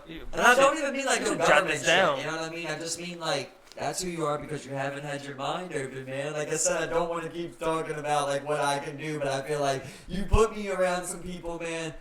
They're even gonna love me or hate me, but I guarantee you, the people that love me, man, we're gonna make some progress. Take something from it. We're gonna make some progress, and we're gonna make quick progress. Yeah. And fucking ask me something. I'm gonna open a fucking book, bro. And that's I'll tell you by the time I fuck the pudding. And I always get to it. That's where it's cool to, you know. That's where it's cool to, you know, be honest. Where it's like, I've never felt, you know, me personally, that like I was ever that guy or ever wanted to be that guy. You know, when I think about, you know, of course, you know, when people come to me with their problems, you know, I would love to help you. I would love to assist you in any type of way. But I'm not a guy sitting here, you know, trying to, you know, figure out your problems and prime at, you know, I never thought of myself as that guy. I've never, you know, ventured out to be that type of person, you know, and it's, some people are. Yeah, you know, it's one of those things because, like, someone will come around like you and be like, you know, well, actually, it's Newell. And then, you know, I think when I hear shit like this and I think about it and it kind of, like, sits in, it resonates with me, and you know, kind of, like, you know, eat on it a little bit, I can kind of think where it's like, you know, it's like, well, why not? You know, what is stopping me from, like, you know, being that person or, you know, wanting to be that person and trying to take those in or, you know, or even, you know, pry and, you know, ask those questions and help people, you know, come up and talk with them about things like that. I mean, through my whole life, as far as I've gone, you know, I've always tried to avoid topics like that, to where it's like, you know, I don't want someone crying in front of me, you know, on my shoulder, you know, right now. It's like, you know, it's a very awkward thing for me, you know. I don't know. I live for that. You know, yeah, and I think, and I think a lot of it for me comes from, like, you know, it's like I don't know how to deal with my own emotion before I can, you know, deal with someone else's, you know, rapid onset of emotion or trauma themselves. You know, it's like, you know, there's things that inside me that I haven't fully dealt with, where it's like, you know, that's just how I've always kind of like thought about it. You know, not necessarily in every occasion. I've always tried to be helpful where I could. You know, but I've always felt that the you're a helpful person, though. Yeah. I feel like you have words to give to someone. Yeah, and that's how I've always felt. Like, I've always felt like, I look around the room and I go, well, if this person needs help. Yeah. Who else was going to give it to them? You know what I mean? Right. Like, who else is going to ask them this question? Who else is going to get this off their chest? Who else? Right. People need that person. You know what I mean? They need that person in life. I've always said, it's funny that we got Jeff the other day, you know, because I've always seen, you know, me and Jeff having similar traits. And in my mind, I've always needed more Jeff, and Jeff's always needed more Noel. Right. It's exactly like that, you know? I've never been able to have the calmness and composure and the ability to not speak up like Jeff does. Right. You know? And that's a trait. And but then Jeff's always held back. Right. And never You said can make those something. decisions, those crucial decisions. But you had it there, but you just didn't say it. You just didn't do it. You know what I mean? You have the capacity to do it. You just didn't do it because you're not that person. Right. You know what I mean? But your traits are also a positive too, to be able to take a step back and go, I'm not a dummy. I didn't take a step back because I'm a dummy. I took a step back because I'm not the guy to go first. You know what I mean? But I'm also thinking. I'm also working. I've always seen it like that. It's just so fun. I've always gone like, try, but you can't when you're that person. Just like Jeff can't speak up in certain times. Right. I can't shut up in certain times. Like, it's the same thing, man. It's so weird. Yeah, and that's talking about like leaning back to like the MDMA shit. I feel like that's like one thing that kind of like helped me to where it's like open up and speak on things, talk to people about things, and that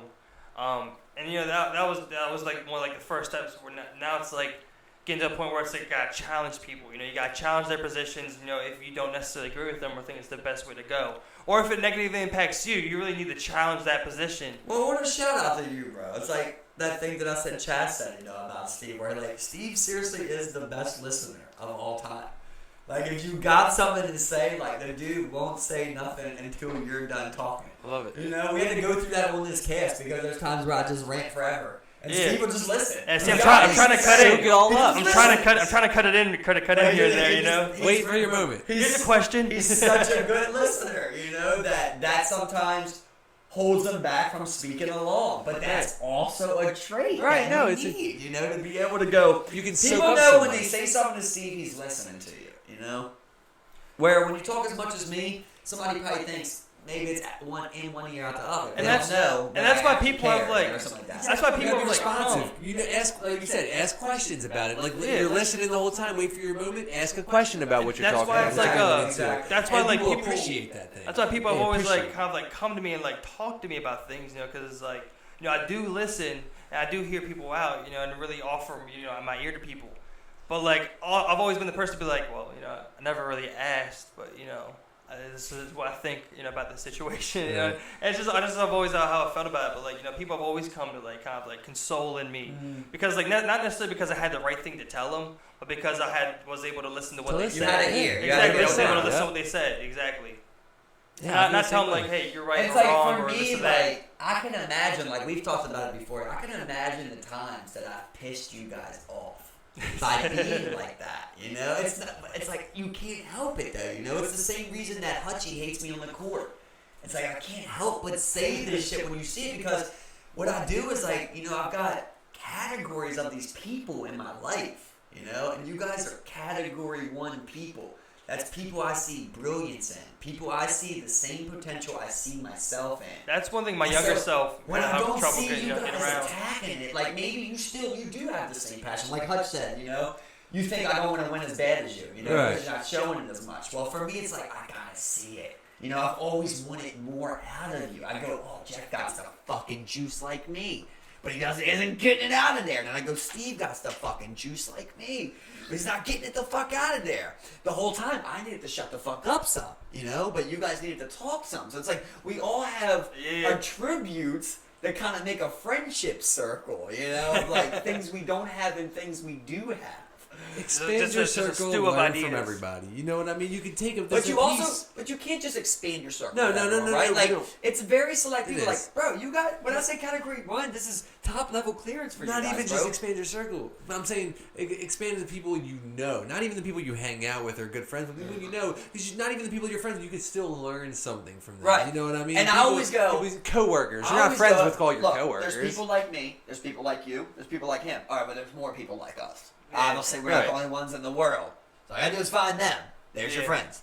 You know what I mean? You got to find more of them. That's all it is. Yeah, for sure. And that's, people also need to realize that, like, there's not necessarily good things to be taken away from every encounter with a person. No. You will take away bad things from, like, it's like, well, some people do operate like that. Some people do, coworkers will sit there and, let one thing turn to such a negative thing and, let it ruin their whole fucking day and ruin your energy too. Now, some people will do that.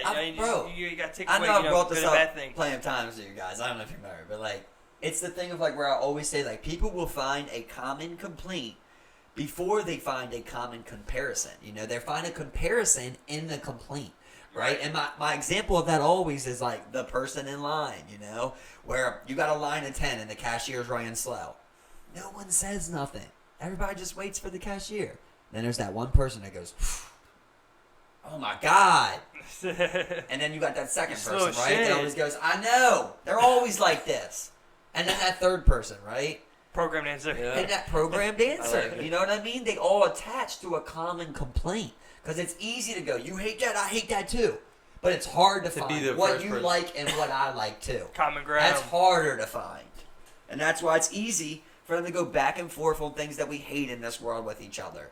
And to choose a side and shit. And people are feeding off it, bro. I mean, look at Democrat, Republican, bro. That's a perfect example. Just look at America itself. I don't think we've ever been. Well, I mean, I shouldn't say that, but we're pretty divided nowadays. You know what I'm saying? Definitely. Ultimately, we are, divided more than we've been, recently in that last decade or so. I want to go back to that like supermarket cashier example because I have a going too a situation that I was in. You know what I mean? Probably a couple weeks back when I was going shopping.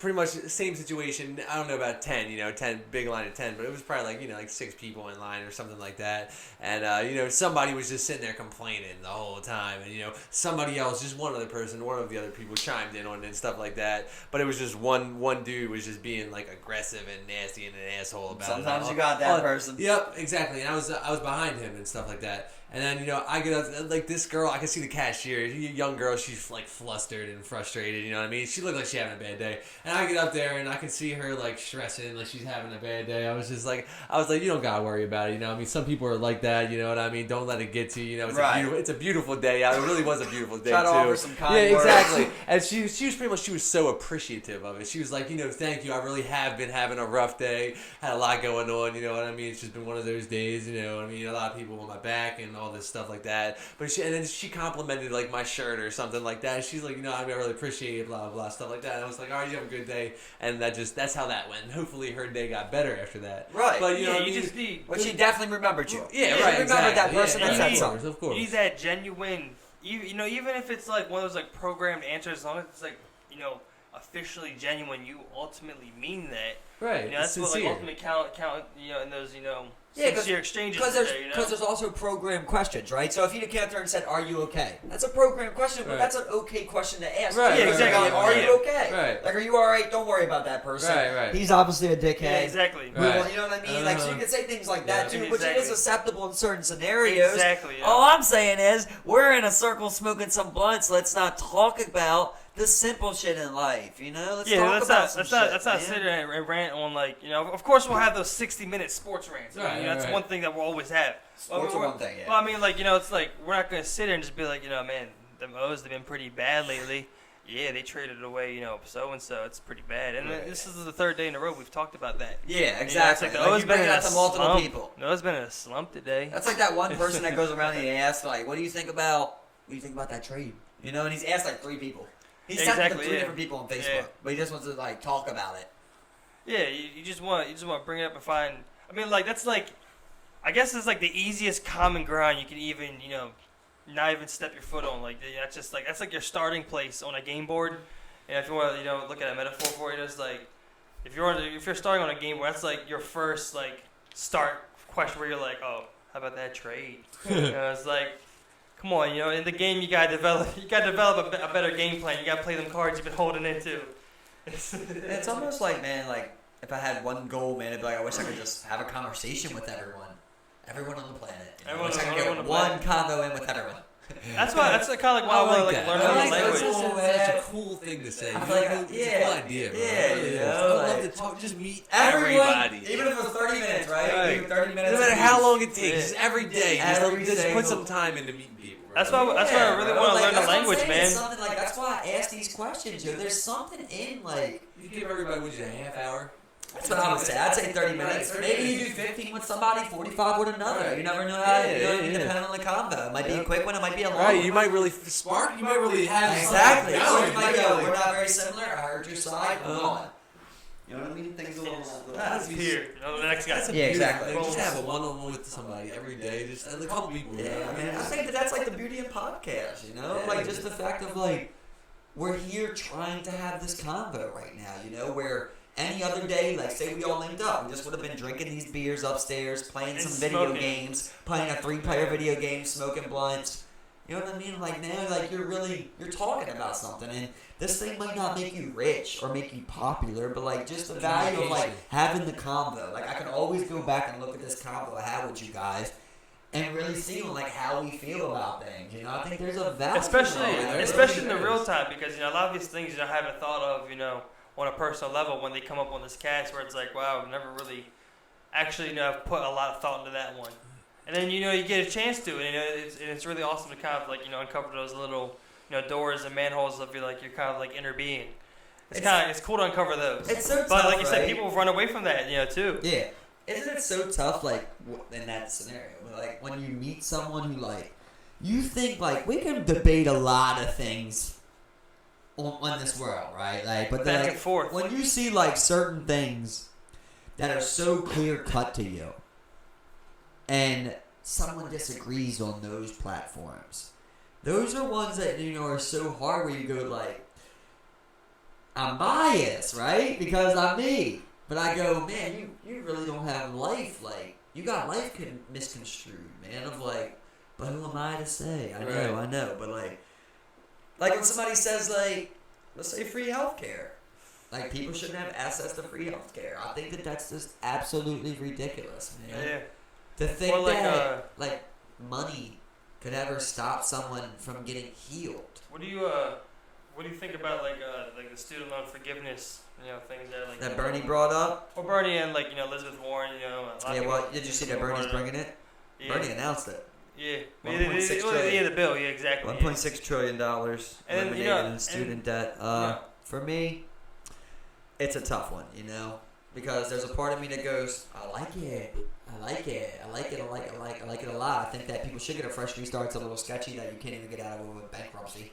You can't even get out of your student loans. Yeah. But then there's a part of me that goes, well, you know, me and a couple of my friends, maybe we don't have degrees, but we were smart enough not to go $100,000 in student loan debt, you know. Yeah, and there's some people with $100,000 in student loan debt, they ain't doing shit, sitting at home. But I mean, yeah, there's plenty of people like that. But you know what, like, when you're told all your life, you know, this is what you do to kind of, like, you know, you go into college and you get a good job, and you know, this is kind of like your exit out of poverty, and, you know, into, you know, Weren't a you well-paying told that? job. Yeah, everyone was told. Everyone was told that. You didn't do it. You were told that, right? You didn't do it. I was told that I didn't do it. Yeah, but you know, a lot of people do, you know, venture off and do shit like that, and you know, it's where, like, you know, those kind of loans are, like, predatory in a sense, because, you know, you're coming for, like, the most vulnerable populations who need the loans, you know. I'm with you, and it's super expensive because they allow these universities to base off their own quarterly rates. Yeah. They allow them to decide. There Exactly. really needs to be, if you're not going to do a free tuition, then you should at least do a cap tuition, where you go, okay, if you're a prestige university, if you're Harvard, you're Yale, you can go with X amount of dollars. If you're a second tier, you can go with X amount. And you know, and the one thing, you know, that really gives it for me, you know, is, like, a lot of these companies that did loan this shit away, you know, are involved in a lot of lawsuits currently, who, you know, where they were, you know, they weren't told about, you know, payment plans, or they weren't told about, you know, rising interest rates, or, you know, this changing or that, you know, like, you know, they were it was all very sketch. You know, I won't say all of them, but I mean, you know, I'll say majority of them are all very fucking sketch. And that goes hand in hand. hand. That's just where it comes, you know. Doesn't that go hand in hand with the housing crisis? That's the same exact thing, right? I mean, where you just I keep think that's getting people gambling with other people's money. But you know? but more on top of that, though, they were directly targeting. You ever seen The Big Short? Anybody? No. Check it out. Yeah, I've seen it. Yeah. They were directly targeting senior citizens for refinance. That on as loans well. that they knew were going to go up on. They already knew the economy was going to crash. They still were calling senior citizens, targeting them mainly to get them to refinance on their home. That's wild. To basically pay off a longer period for a lower amount of money, but you still agree to keep paying. Yeah. So you're 70 years old, you never paid your house off, but you're only paying $200 a month, but you still don't own your house. Yeah. So now you lost your house. That is, man, I get pissed off, bro. I really can, man, thinking about that. No one went to jail. No one went to jail for that housing crisis. All that shit collapsed, and then, you know, banks started, you know, calling in all their loans and all those mortgages that they held. Well, we need those back. We need to sell those assets. That's what I'll always remember Obama for. because he had one of two choices. And I'm not the president, and I don't know enough about economics to even say what the right call was. But all I know is I'll always remember that he chose to pay off them banks. Yeah. You know what I mean? He had to choose with the people or the banks. He chose the banks. Now, was that the right call? Possibly. But I don't know. It was weird. Yeah. I feel like when somebody fucks up, they should fuck up, right? How about this? Get them bitches out of here and start a new bank. Can we do that? See, that's one of the things where I make it sound so easy, right? But is it really that hard? Is it really that hard, bro? Yeah, I mean, like, I just don't know. I would not know enough about economics, but it's like, you know, if they're gonna sit here, if they could sit here and literally just spoon feed me bullshit, where it's just like, you know, they're too big to fail. They're way too big to fail. You know, the economy will collapse. Can we stop saying, is that like too like hard, that. and just saying, Can we do it? Do it. You know what I mean? Just, We is do it too hard? I mean, we can do anything, you know? Can we do it? Done. We do anything. That seems like a simple solution. But the problem is, you know, you got these fucking, you know, all these, you know, like, you know, a big problem, like you said, with earlier pods, you know, hey, shout out to you. In earlier pods, where it was like, you know, you got too many people in this country, which is ultimately, you know, increasing the amount of representatives that people have, you know, in these countries, you know. And now you got like fucking like, you know, like hundreds of people in the House where, you know, you need all of them to agree on, you know, majority to agree on something to get anything fucking done. Well, the more people you add, the fucking harder it becomes to kill all those people.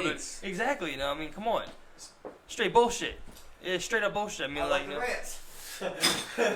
yeah. But yeah. I mean, you know, like the political systems that keep them going. It's just ridiculous bullshit. And then you got companies, you know, with these, you know, finance laws that come in and fund these campaigns, and all these fucking politicians who are going to, you know, put forth what they want to put forth.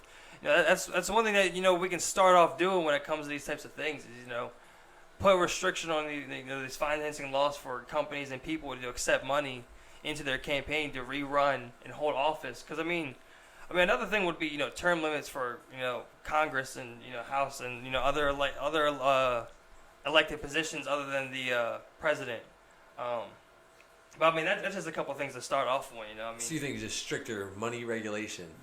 Stricter money. I mean, yeah, you gotta regulate the money that's flowing into these politicians' pockets. You know, I mean, like, you can see it, you know, in campaign financing. You know, there's I don't think there's many laws in place, you know, to where it's like, you know, companies can donate or people can donate into your campaign and just give you money. But when you're saying that, though, then basically if you say that right there, you just eliminated capitalism. Because that's basically capitalism, man.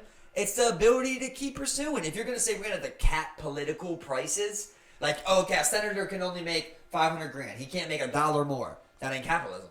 Well, what I'm saying is that not that he can make $1 more, but that he cannot do this in, you know, in return for like political favors. You know, have, you know, these, you know, I'm gonna call them straight up bribes. You know, put in, you know, where like Exxon shouldn't be, you know, funding your campaign. ExxonMobil, you know, oil companies. What should be able to fund your campaign? You should be able to rely on, you know, donations from, well, people. I mean, well, yeah. You know how that can exactly. I'll just find 500 people. Here's $1,000. Well, I mean, why do you need to fund campaigns? I mean, you know, that's one thing. Why do you need to fund campaigns? You have to fund campaigns because you get a set budget, and then, you know, you put your name out there, and the only way you're really going to reach people is if you go out and reach people yourself. What about the people that can't even reach the budget? You're saying I got to set 2.5 mil. Okay, well I can't even raise 2.5 without what dude saying that. Like, I don't have 2.5 mil. So Trump wins again because he got 2.5 mil. Well, I mean, obviously I need to raise money. Advertising. I love the fact of raising. But companies should be able to do it themselves. I love the fact of raising. I think that every company should be able to invest in the politician they want in the system that is created. Obviously, I would like to recreate that system. I mean, that sounds ridiculous. But I think that they should be able to. I think that anyone should be able to. If you think that that's your politician, that's the way the system's created. You should be able to spend your money freely. I'm not one to sit there and try to put caps on that. The one thing I would say is that fucking dark money. No one should be able to do a donation that is not tied to say who you are. If you are going to be funded by ExxonMobil, let it fucking be known. Let it be known you're funded by ExxonMobil. Don't let ExxonMobil... I mean, before we even get there, I want to eliminate all that together. I don't agree, because how are the broke people going to fund money? I need to be able to fund from the people also. You know what I mean? But I gotta be able to look at Sanders. But if you let the rich just freely fund whoever they want to, then their money is pretty much what's getting used at the forefront. They're at disadvantage on the jump anyway. And then their opinion is pretty much what's getting pushed up. It's not, because who raised the most money, Steve, in the last election? I believe I'm not even sure who it was. Don't ever fucking forget it. It was Bernie fucking Sanders at an average donation of $27. He was a small man. People gave him small donations, but they gave him but when you talk about that, and he had the most money. There's a difference between that and then the CEO, donating $3 million, from we know that, but we just talked about how even if you said, you gotta get it from the people, they would figure out how to get it from the people. That's why I jumped past that. Because we already established they would still figure out a way.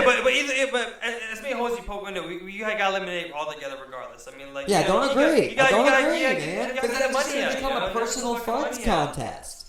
It's just going to become how much money you got. You can do 10 commercials. I don't got that much money. I can do 1 commercial. Let's just say the government just gives every candidate $2 million.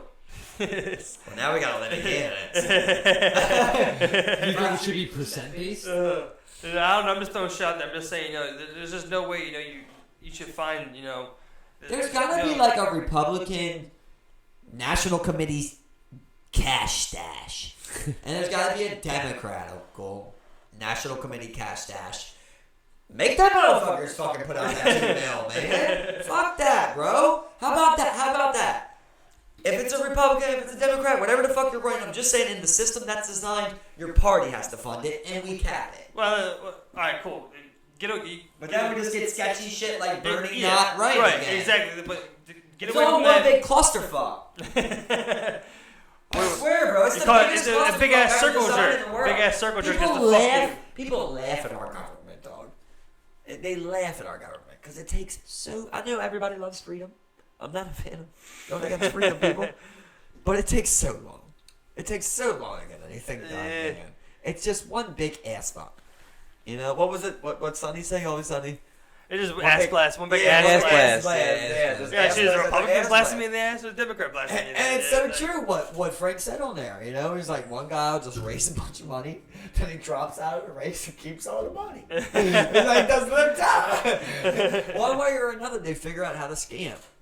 So for me, I would just go. Scammers gonna scam. I would just go. Let's figure out a way to be more transparent on who's donating to who, and then the people decide. Listen, how about when they're doing speeches? At the bottom it pops up top donors in a square other donors. Should they, You know what I mean? I imagine NASCAR jacket style where you just got sponsors all over you. Yeah, people like that, but obviously no one's ever going to do that. So I'm just saying something. Well, you never know. They're not even choosing that though. You know what I mean? Like you're going. You guys want to debate on C-SPAN or whatever the fuck it is? All right, then we're going to tell your donors to people. You're telling me those South Pole NBA Jinko jeans they didn't sell nothing where they had all the NBA over their heart. That's for sure. All the NBA logos all over the jeans, man. I like the idea of that. I like the idea of letting people know, but I also think that you shouldn't be able to donate dark money. I could get down with that where you can just open up for more transparency to where you can see where this let it go hand in hand. You know how people are like, oh, this is what he's running for, this is what he's against.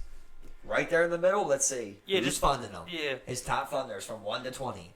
Well, I mean, we could just all and then it's up to you. Now and then, but here's the don't big fucking lie to me. Here's the best thing about it all, right? We give the people all of that. How many of them give a fuck? How many of them read that 20 list? They just read the, what's he for? Close up borders? What do you think, like 4 hours? I hate going Southern accent every time I do something like that, but it's just so stereotypical. I'm sorry. I love it. That's one that shouldn't be done. But however, the Japanese are super humble. What the fuck was it that came out about them today? Oh, what? Something they were doing? Yeah, something with the Japanese, and I can't remember. I should have wrote it down. You know what I did want to bring up, though? That voice on GPS, that woman that tells you. Do you think she gets royalties on every GPS sold, or do you think she just sold? I think she got a flat out payment for that. So she's already kind of walking that line that I always talk about, when you're going to sell your intellectual property, you she sold her own voice. Well, do people own the voice? When you do the voice of Mickey Mouse, listen, what's that? I'm just saying that seems like a shit deal, right? Let's say you do Tom, but your bitch sounds ugly. And I do Mike, and my bitch sounds sexy. And people just buy double the amount. that they bought of your shit. I think the woman that did my voice should get more. She should have got royalties on every one sold. She got a penny. Yeah. If I sold 100,000, hey, she came up. Yeah, but Plus I mean, a flat fee, of course. I mean, people structure deals, funky as shit. It might just be like, 250,000. Would you guys ever do like some nude shoots for like Playgirl? Playgirl? Yeah. Like how much? Like let's say like a nude shoot for like $2,000. You paying me? Yeah, $2,000. Oh, hell yeah. You taking that? What's up? What's up? Jeff, Let's do you better this. than that? I don't know. I mean, It's kind of weird. it is kind of weird. I mean, Are you better gay than guys that? look at it too. It's not like you're just out here booking girls. I mean, it is Right. what it is. It seems like you could get more. But see, that's the thing. That's what I'm saying. He sold himself short. And he's like, I thought it was worth $1,600. I did my worth. Dude, great. I'm thinking like This ass. I think I was. Well, I mean, it's like, why you can think too into it, What would It's you like, call we it, can Jeff? sit and What would you analyze think? anything, We can overanalyze anything. You always You can do say it that to 2,000 back out of that, bro. You sold your ass for $2,000. Me and Jeff are negotiating a better price. What's it? Don't Here's- back out what's going, it? we can nitpick things. No. What's You it? agreed What's right away it? to Here's $2,000. $2,000. We're out here negotiating our contracts. Jeff, what would you take? Because I'm thinking like, honestly, Okay, I would- 5. I'd settle for 5. because I was gonna say 7,500, but if you I wanted threw to say five, that too, but if I you could threw settle five for at 5. me, I'm about to say, Honestly, I don't think I can go. I mean, I could go 4,500. Yeah, I was about to say- that's where I'd be at. That's Yeah. where I'd be at. 4,500 flat fee. I want royalties. 'Cause I'm selling them most. every copy. Royalties for everyone you sell. You're gonna call me something weird, Mr. right? Fantastic out here. Hey, bro, that's you. You're setting up Yeah. the Young, creative deals. innocent, white, virgin. The creative deals out here. Destroyed. Exposes it all.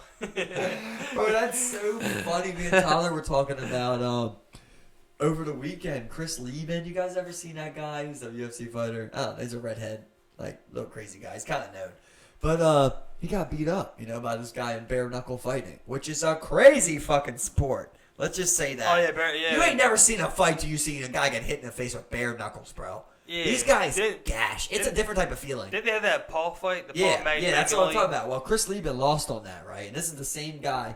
Chris Lieben's from the UFC. Johnny Hendricks is from the UFC. Well, this same guy beat both of them.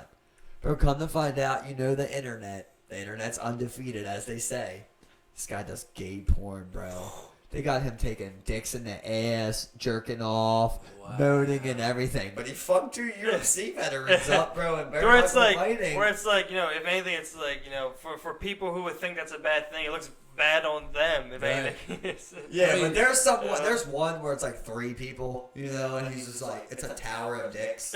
It's some weird shit going on, bro. Oh man, but he fucked them up still. It's You like fucked them up. you know, You did right. fuck them guys up. You can't not deny the facts. But Think about the guys that doesn't that hurt a little bit more? think about the guys that I know got it's beat up. stereotypical, but it hurts a little bit more than a gay guy beat you up, right? All right. I mean, just as you would think it would hurt more if a woman beat Well, you I mean, up, you know know, what I mean? wouldn't say Yeah. necessarily. It's like, because I mean, like they're not. This guy. Yeah, I wouldn't say necessarily at all. That like, I mean, for some people it would, but I mean, it's like.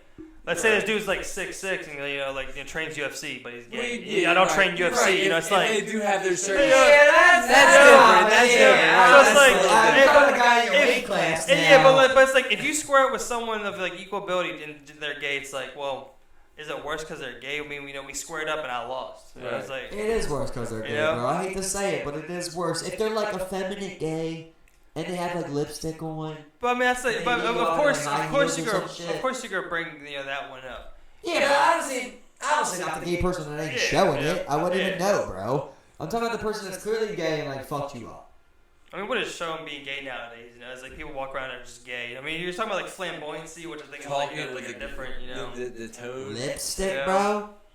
I mean, that's not enough. I mean, it's like if you're a cautious and gay person. I mean, it's like You know people that wear lipstick that ain't gay? I mean, there's drag queens that are straight.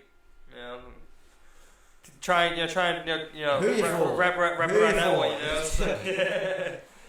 I mean, I just think there's things that you can We've do heard that it doesn't all. necessarily make you gay. I mean, unless you're attracted to dudes and you date guys. You know what? you're That in the gay. slide right now. I mean, this guy's trying to TikTok us for what a gay man Well, is. you This could is think- yeah, necessarily, man. You I know mean, a gay guy when you see one, bro. Well, I mean, if of you course, don't, I mean, of stop course flirting there's this of course line there's of course there's that of moral oral. feminine one that might that would hurt your pride, We got moral oral over here. But obviously, there is. I know what Steve is trying to say. There's ones that you can't tell. Yeah, of course. We're saying I'm talking about you know when a gay guy's a flamboyant gay guy. Yeah, Like yeah, you of said, course. that's the voice. Well, of He's course, wearing because lipstick. he's got a goddamn- flamboyant gay guy. Of course, That's he's, what I'm yeah, talking about. yeah. Honestly, if I don't know he's gay, then it wouldn't even matter. Is that the specific case with that UFC fighter? Do you know? What? With the UFC fighter? I don't know if they knew he was gay. I was about to say, It's kind of like the same thing of like a kid beat me up. I know it sounds weird to say, but like just the fact of like it's like a woman, it's like, right? what if you It's fought like a little woman beat you What if you up. fought the guy and you had no idea? Like you couldn't even tell. This guy. And then afterwards you hear from somebody else, like, did you know? Would it make you feel no type of way? Because I didn't know it during the fight. You know what I mean? Right, He's not right. that kind of person. Right. You know what I mean? But when it's somebody that's like wearing woman's clothes, like you feel like you got beat up by a woman. Yeah, right. Nobody right, wants to right. get beat up by a woman. Right. Speaking of which, there was actually a good video where like this kid was trying to beat up one of his girl. She was bigger, she was kind of heavy, and she's just like, leave me alone. Eventually turns around, she just grabs him up and just starts beating the shit out of him. It's like, hey, power to her. Fought back, beat his ass. That guy deserved it. And it got all on video. It was all on video. It kind of like circulated. It's funny when you say that because it's like for me, obviously being a grown man, I would stop that at any cost. Being this point, and for a long period of my life. But I can remember. I actually think you might have been with me. I don't know. We were going to Greetown, so maybe we were going to see you. But one time, man, we were like 12 years old, man. It was like me, Nebby, and some other people. I really just remember Nebby there. And like as we're banging the turn, like on the gas station by the police station and shit on Eastern, like as we're going there, there's this car right on the corner, and the windows are down, and the guy's in the passenger, and the woman's driving, and they're parked. And like as we're walking up to make the turn, like he's right on the corner, and we're gonna make the turn this way. He hits her, bro, right in the face, dog. And like we all see it, and she like screams out, you know what I mean? Damn. But this is a grown man, And Yo, I never told nobody this, I never told nobody this story before. But it's what really makes me angry about domestic violence to this day, and of course other things, but it's one that really sticks with me. One you don't forget. One you don't forget. Yeah. He hits her, and like we're walking closer, and like he looks at us, and like we're just terrified, I'm like, what the fuck's going on? Right. Such little kids, And he rolls up the windows, bro, and we're just like, kind of just like scared to even acknowledge it.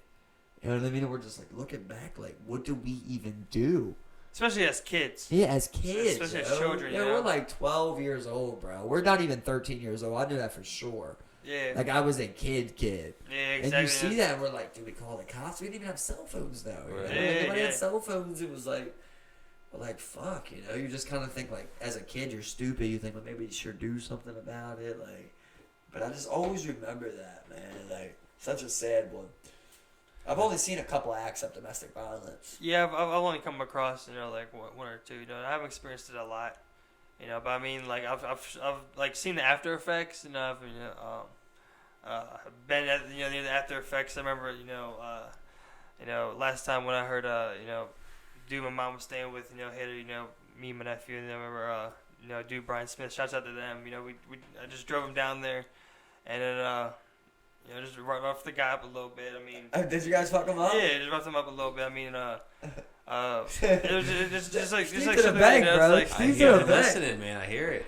I didn't know. But it was like Unaware. that's like the last time I've ever seen anything like that. Where it's just like, that and yeah, that's probably about it. I haven't seen too many public acts, or anything crazy. I mean, I've seen a prostitute get roughed up, by I guess what you would call a pimp. I didn't know, but it's about it. Driving by in a car. That's something you don't see often. When I think about man, it's the most angriest time of my life, man. To make a long story short, we won't even give it. We're saving that for another cast, But long story short, man, this same mom's boyfriend, was chasing me, bro, with true hatred behind him, And this is a grown man, bro. This is 6'3", 280-pound man. And you've known him for a while at this point. Yeah, and I'm 13. And I remember, man, I'm running up these steps just with like everything I got, bro. Just straight fear, man. And I hit the corner, the balancer, and I get in the room, and I shut the room behind, the door behind me, but it didn't have a lock on it. And he like came over, man. He shoved the shit out of me, you know, and I smacked into this dresser. And still, I didn't even really care. I didn't even care still. And then my mom came running in, and like she was on the phone and shit. And I remember like he pushed the shit out of her, bro, so hard, and her head hit right on the corner of the dresser, man. And like, man, you want to talk about like being as angry as you can possibly be, bro? Yeah, like, seen some shit like that. Man, so angry and like still just like knowing you don't have the strength and shit to do nothing really. Right. Like, man, such a helpless feeling. You know, I feel sorry for women that go through that. I can only imagine how they feel when they say like, "Oh, why didn't you say something?" Like, especially when they're it's hard trapped to in say something, man. and there's no one within their immediate access that could even help them or even help them even see that that they're in something like that. People need to acknowledge that they're in those types of relationships, but they really have no way or no one that they think they can even turn to. And I think that's also us need to do better on our behalf to where we need to be better at checking on shit like that and observing and acting when we see shit like that. And, I mean, I think a lot of times you're just scared to get hit again. You're like, if it don't work out, if I say something and it don't work out, I get hit again. Right. Or even that that this guy's capable of even taking your life. Which in most in a lot of severe cases is the case. Fear comes into play. It's a big that's thing. what I'm saying on our behalf. We got to do better on our part. With as far as taking care of these people. Getting them the help they need, whether it be even that guy getting the formal charges put against them and protective orders and doing better as a society to protect these vulnerable victims that happen to be a part of these relationships. Well, even on that scenario that I just described, the police came that day and they locked him up, and I remember he did about like 2.5 months in jail. Exactly. Me and my mom went to the court case, and my mom told them that we didn't want to press charges. My mom told them that. Wow. Yep. And he went to the Hope House.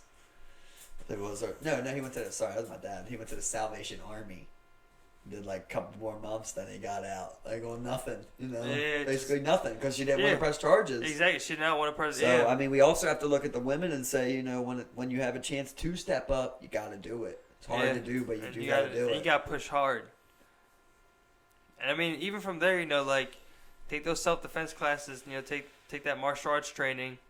Weaponize yourself. With tasers. Yeah, but like a baton. I mean, how it is. Sometimes when just a big ass man, like it's a big ass man. Yeah, exactly. You can only do so much. There's something about having them pounds on you. Yeah, especially when like you're like imagine like Dwight Howard, domestic violence style, just coming in, or like Gronk style coming in, just like Brock Lesnar, fucking Brock Lesnar, huge as shit, The Rock. Yeah. It's like, hey, he can put down no fucking taser, man. That's a 10,000 volt taser to the neck. He ain't going down. He's come back stronger. Yeah, it's brutal. Fuck you if you want to, bro. That's what Joe always said. He's like, make their way. I interviewed Brock Lesnar, I was scared. Then I just realized if this dude wanted to rape me, he literally could. Which is true. You've been around. I mean, I've never seen that guy in person, so it's like I've never seen him in person, but he's a big bitch when he's on them big boys. fucker, exactly. Yeah. You're talking. I'm thinking like prime, like WWE style, like first entering UFC type Brock. Brock has style. Brock has skill, right? Obviously, he was a wrestler. Not many people have ever seen a UFC win because they're big. Like Brock's bigness definitely played a part in wins. Yes, for sure. I mean, like obviously he's skilled. He had a little bit of hands. He can wrestle his ass off.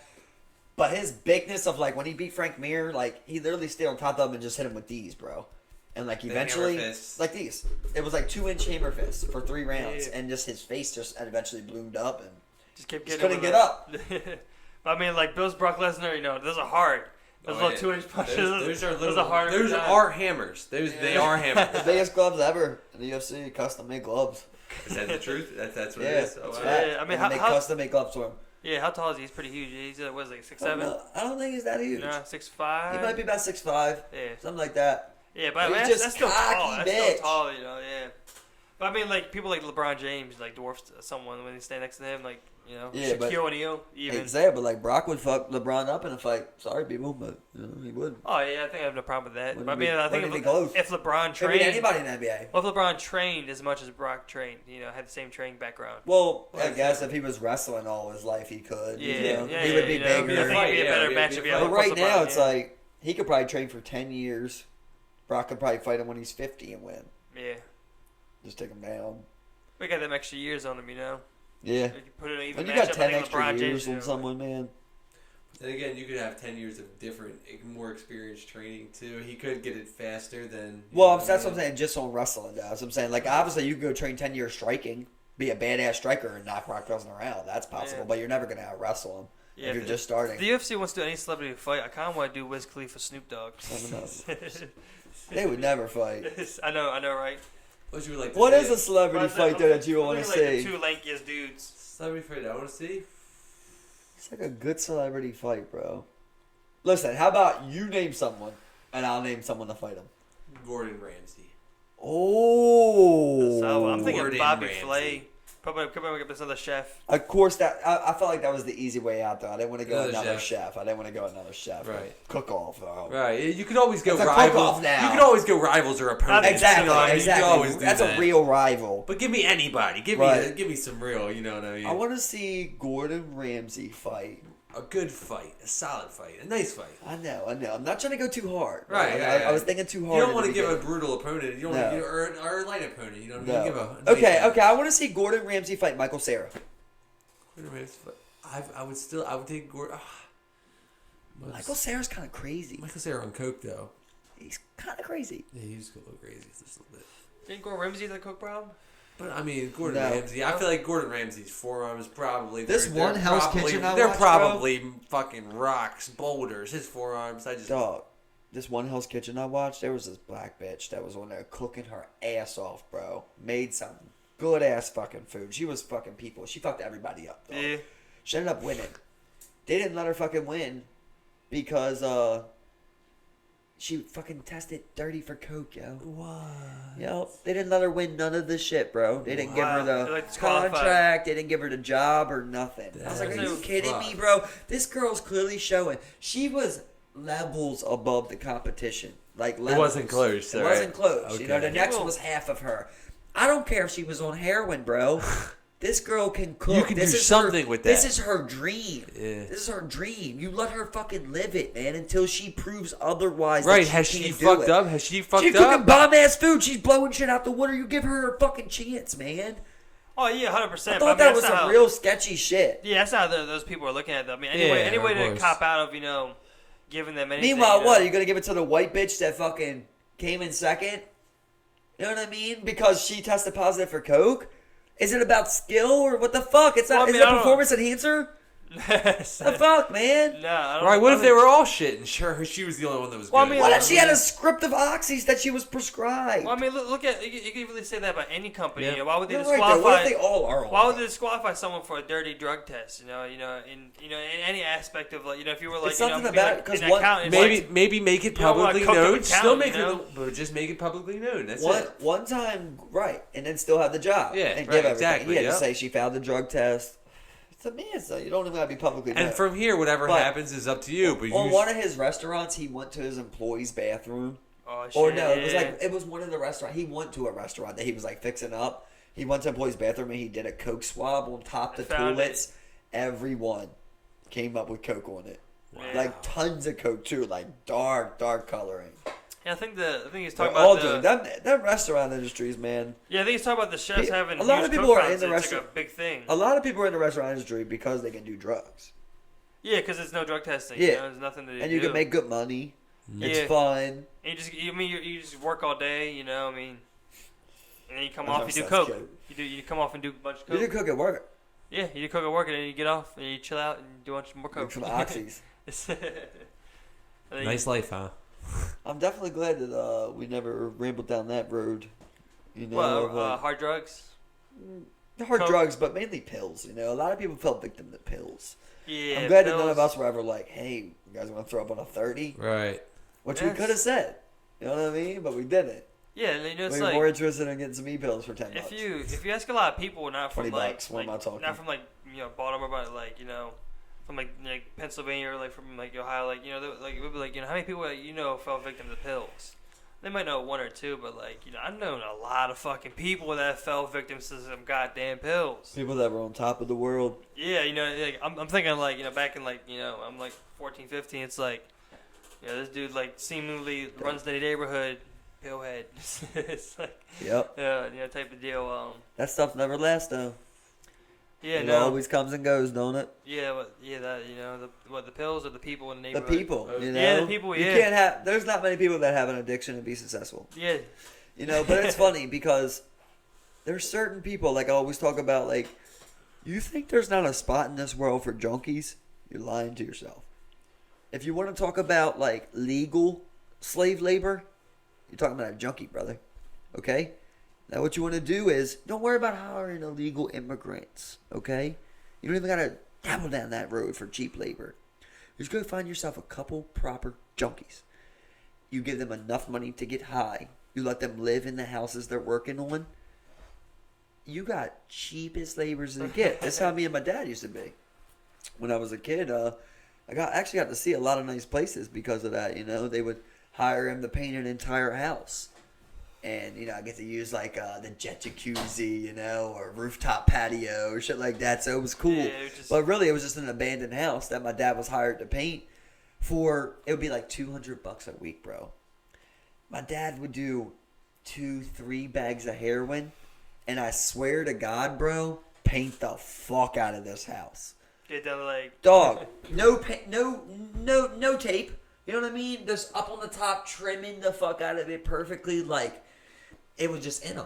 You know what I mean? It was just, that was his skill. Dude was a heroin addict, but even on heroin, he did his damn job. It's almost the argument he's better. And you would have a lot of those people who would, into those fields, if they could. Exactly. Just for that. Exactly. But I mean, would you think that like, there might be more accidents compared to, let's say illegal immigrant labor, who... Well, if we ever say that you can get high on the job, then we gotta say... If you get hurt on the job, it's on you, dog. Obviously, you're impaired. Yeah, that's where it gets sketched, though. That's where it gets sketched. For me, it's not that, because there's certain drugs that I could see that you would... But then, honestly, I'm biased, because I wouldn't even allow weed. Like, yeah, and I think if you're running a company, it's like, well, that's not what I want. It's I feel like it's kind of up to circumstance. Yeah. Like, what happened? Like, obviously, if you're a fucking... Oh, I mean, if you're on perks, majority of people on construction sites nowadays are, drug are on pills. Yeah, exactly. Bro. Yeah. A lot of people are on pills. They take pills just to be able to work. Yeah. Their whole body hurts. They can get away with it. Be able to work hard. It's convenient. Keep going. Yeah, exactly. Yeah, they just kind of going to work all hopped up and bust shit out, and faster than you ever. You can't keep up with one of those. That's a performance enhancing drug. That's absolutely right, bro. Outlaw. You can't keep up with that. Construction, dog. I'm telling you, I know personal people. You can't keep up with that. It's a steroid, yo. It's a steroid. They take a 10. You don't feel it. You just keep going. Yeah, you're just going and going. The sun. What the fuck is the sun? You got this 10 in me. Eat it. I don't need a lunch. Why would I eat for it? I go home 30 minutes early, an hour early. Fucking lunch. Yeah, they gather to get more. That's one reason. It's like I cannot physically compete with that. I don't take a 10 in the morning with my coffee. I keep up with this. I have caffeine. That's all I got. That's my only performance enhancing drug, and it's nullified after years. They don't get jumping like that fucking 10 does in that guy, man. You gotta fire him. Get the fuck out of here. Their job. The pillheads for sure. But then you know how it goes. Like when you're like, oh, I want to smoke weed. Well, somebody's like, I want to do pills. Who am I to say? Yeah, definitely coming from a point. Right, I know. It's a fine line. Yeah, it's also like. But again, you also know that there's a difference. There's a huge difference. I mean. Right, we know. There's a but not everybody knows. Exactly. Not everybody knows. Though. But I mean, here's also a thing, right? Regardless if you know or not. Here's the thing, though. If you did do a legalization of drugs like that and you allowed people to work like that, you would obviously have a clause where you can't do it on work hours still. You just could piss dirty. Right. You could do Hey, it. you can't sue me. Exactly. Yeah, you could do it on your own time. But how would you prove it on work hours if they're doing it? Well, let's hope that right now we can literally pick up a picogram in people's blood. I'm pretty sure you can And apparently breathalyze. a picogram is like throwing a pinch of salt in an Olympic-sized swimming pool. We can pick that up in someone's blood. Wow. So I think that we're pretty good now to be Yeah, able you to gotta- tell like how long If it's been if in it was there. just a day or something. Yeah, like that. exactly. And if you do stay up till 5 a.m. fucking drinking, you come in at 7 a.m. and crash the truck at 8, then yeah, you are liable for that too. We're allowing you to do this. It doesn't mean you're allowed to be high, Right. fucking up. And it would still be that kind of cliche thing that goes around in jobs where it's like, hey, if you're that guy that can get high and do it, Yeah, do you it. shouldn't. You if you shouldn't be trust on yourself, there. Right. you ain't gonna Yeah. crash your car, right? Because you're high. But if you're gonna put yourself in that situation, you're liable. That's Yeah, on you. that's it. It's That's on you, 100%, exactly. But we ain't yeah. gonna fire you for pissing dirty for weed. Right. Yeah. Which is just stupid. Yeah, exactly. I mean, it's like I think they have like shit now where you can like breathalyze someone for marijuana on the spot, to where it's like you can tell if they smoked within like the past hour or two. You know, Please something like fight that. me. You know, some shit like that. The people have Dog. made shit like that. I swear to God, I'm And literally that's what I'm saying, a better driver on grass. Any Like, company 100%. any company's gonna like find a cop out until we get to that point where it's like on weed is unacceptable, until you can prove Yeah. someone's like regardless. come. I don't think you should be like impaired on the job with weed anyway.